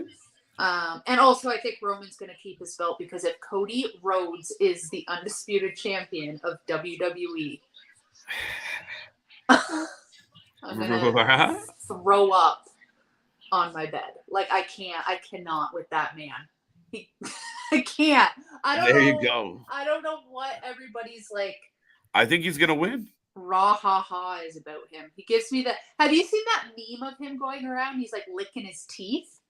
No. And everybody's using it. I'll send it to you. It's absolutely. I don't know. His promos are all the same. Mm-hmm. He's just given man in a suit. I don't know. It's not. I'm not a Cody stan. I can't do it. Can't do it. So I think, and you know what? I've been hearing that more and more from people is they think that's the direction it's going in, that Roman isn't going to lose now. So I don't know. Well, yeah, I mean, you want that misdirection. I mean, could they, like, would you really, with all, like what we just said, it's kind of bloodline or bust right now. And then you go into Mania and they lose all their titles and they're what, nothing the next week? Like, it was that it? Like, you just destroyed the empire. Yeah. Then what? So, yeah, you got a point. Like, I don't imagine they just disintegrate coming out of Mania. I don't. No. And it's just, I don't know. Like, after all of that, how many days has he held the belt? Like, over 900 or something? And you're going to have Cody Rhodes beat him? I don't know. It just Cody Rhodes is the baby face of all baby faces with the baby face story, and the baby face injury is his baby face. Just, oh, man. I don't know. I like Cody Rhodes, just not as a main event guy. It's just not working for me. But I might have to just accept him as the champion. You might have to, because I mean, it's going to be weird with somebody other than Roman being a champion. It's going to be very odd, yeah. But I think they're heading towards that big moment where Cody's crying and holding up the belts, and Brandy and the baby come out with the little dog. Oh fuck! And then he saves a fucking cat from a tree. 8 fucking men. Yeah, exactly. God. I don't know. I guess it's just like he's not chaotic enough. I love the chaos. Oh, I see. He's too like iron. Yeah, like straight edges. A little bit of a, He feels like a politician, which makes him feel like you're like very. I think people want him to be a heel because you're like, you talk like a politician. Yeah, like he should be the mayor of my city, not the champion of WWE or something. I don't know. Not the champion of my wrestling. No, not of my wrestling. Not on my watch. And with you, Luna. Thank you, Steve. Cody leading your company. He couldn't lead AEW. He 100% could have led AEW, for the record. He 150% could have led AEW. Keep in mind, this guy jumped on the sword right out of the gate and said, if I lose this match, I can't fight for the title. It's not a matter of Cody couldn't. It's just Cody didn't fit that system, like you said. I don't know. He should. I like that. I don't know. Like, what should Cody do? As far as? Yeah, he should, like, I don't know, be the leader of, I don't know, like a book club or something. Like, I feel like he's more that guy. I don't believe the leader of a book club. I don't know. I just don't see him as a wrestler. He just looks like he doesn't want to get dirt under his fingernails. Yeah. He has really nice blonde hair. Right. Very nice man, He's like a wine connoisseur. Yeah. He only buys like the fancy, stinkiest cheese and like, I don't know. Your mom loves him. I don't know. I can't. very nice man, but I'm I with think Trey. Cody is gonna. If they put Roman over Cody, I think Cody is gonna beat Roman. Oh. There you go. Clicking all these. If they put Cody or Roman over Cody at WrestleMania, then what's the point of spending the entire year putting Cody over for WrestleMania? That's where I'm feeling with you. I'm kind of with you, Clinton. Like they've been writing this story, but I mean, you know, sometimes the bad guy wins at the end of the movie. So that's very true. Not odd, not often. It's very true. Dun dun dun. Well, I don't know. I'm still cheering. This is for you, Dad. 100%. Justy, we did it! Yo, Adrian. That's what it is. That's what they're trying to build. Is that that's what they're doing? Triumphant, you know. He survived a purple peck. Santino Marella is handpicking Trey Miguel for he's handpicking somebody to go up against him in Windsor. I don't know who that's gonna be. P.D. Williams. Canadian. Cody, a hero, damn it. But seriously, he's not worth it. Oh, poor Cody. Oh, by the way, folks, you can send in your your rating. What do you got? We got a handful of people kicking around. Out of 10. Luna, how did you feel about Impact? I feel like we missed a lot of it. Yeah, tonight was a little rough. I don't know. That wasn't my favorite episode again. Yeah. I think last week we gave it pretty low ratings. Last week, yeah, it was pretty meh. And the week before that was really good. So. Because the week before that was the Monster Ball. Crazy Steve. When I finally gonna make another Crazy Steve TikTok after this. Right. So watch out for that. I already have it up there. Here. You go. So I'm gonna give this a solid 4. Wow. Okay. Yeah, I wasn't into any of that. No. That last match, I was expecting a lot more. It was all right. It was all right. It was mainly just to have Steve Macklin come out and cost Josh Alexander the match, which I didn't love. Yeah. The Death Dolls losing, which we kind of expected. Mm-hmm. I would have really liked something to happen after that match to kind of show us, you know, like she's disappeared. What's going to happen. Yeah. Just yeah, right. The only thing that's really getting points for me right now is PCO. Existing, even though he got beat up. That was the best part of the show. Yeah, PCO 100%. Just being PCO. Also, I think I'm giving it extra points because you told me that Silas Young is on Ring of Honor, and I think that's kind of bleeding into the show for me a little bit. Wait, you gave it bonus points with a 4? That's amazing. It would have been a 2? A 2, yeah. 2.5, I was gonna give it 2, but Silas was on the other show, so yeah. And I think I'm giving it a little bit of point because Santino Marella just existing as well. But overall, that was not my favorite, and I feel like a lot of wrestling shows do this going into pay-per-views. Yep. They're just kind of building into that, and I didn't love it. Well, it was funny because a few years ago, the IWC really grabbed onto like these go-home shows, right? The big go-home show.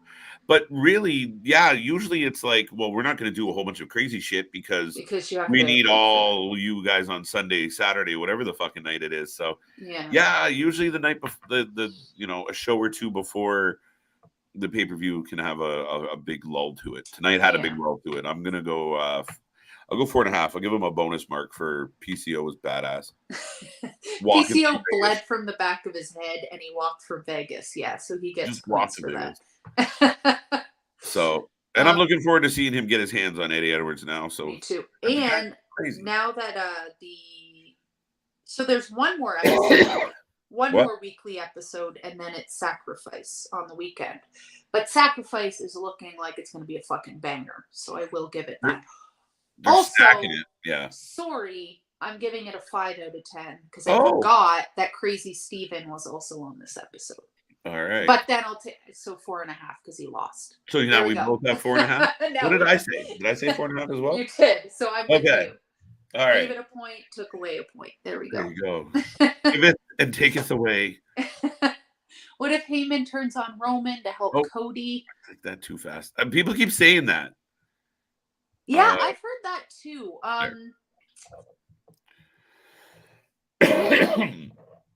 Helps Cody win, get a double turn, then Roman chases till Backlash.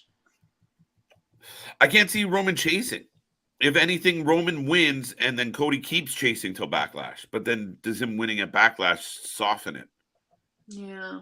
So many things to think about. Yeah. I don't know.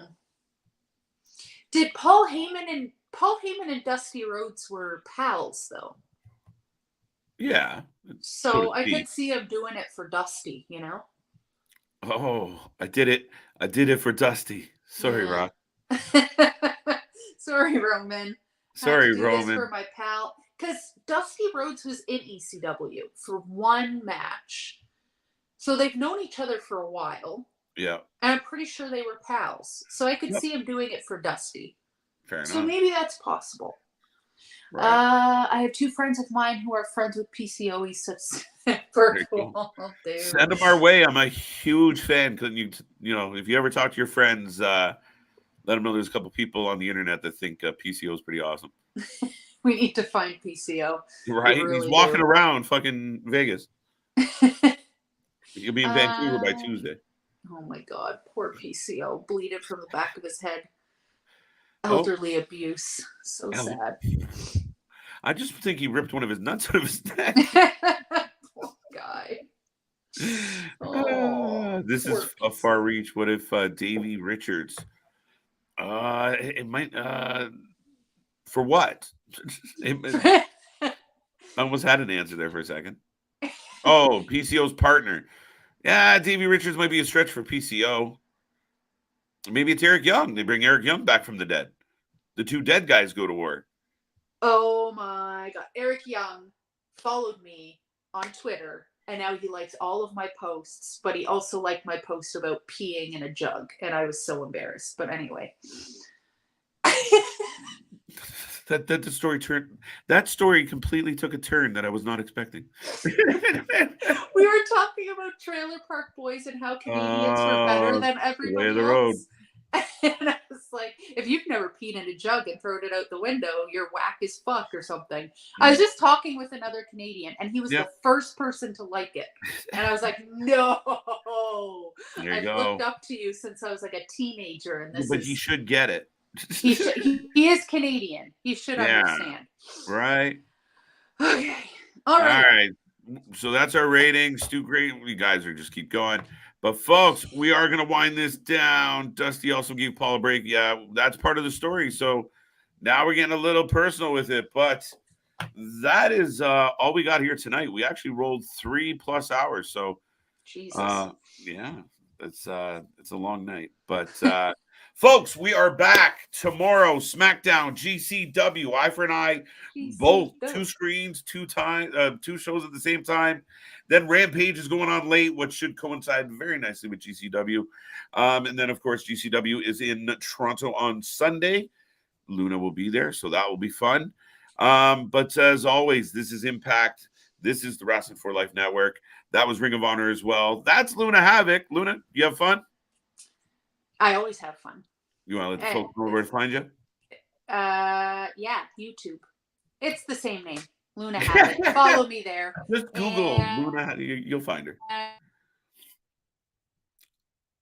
I lost my co-host. All I had to say was goodbye, and then it would have been fine. But we dropped her. But with all that being said, folks, that is the show. As soon as I can get the line out of the middle of my forehead. There we go. Folks, I don't know if she's coming back, but she said thank you. She always has so much fun here. We appreciate it. Go check her out on social. Check out our socials. Instagram, merch store down below, or the shirt store right now. But go check her stuff out. We're here all weekend long, folks. Let everybody you know. Take our little link. Share it. We'll appreciate you forever. As I said, I am the Iron Man of YouTube, Mr. KJ White, and it's always a pleasure. We will see you on Friday. St. Patty's Day, we're going to feel a little lucky. And, yeah, we're going to have all the right vibes on a feel-good Friday night. Myself and Big Nick going to take you through it. Thank you, Luna Havoc. Good night, everybody, and see you tomorrow. See you on the flip side.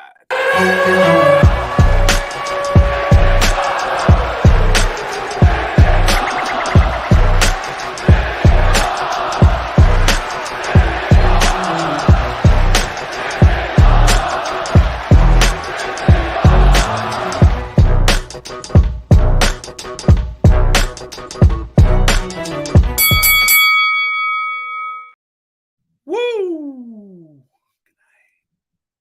I did hit the button.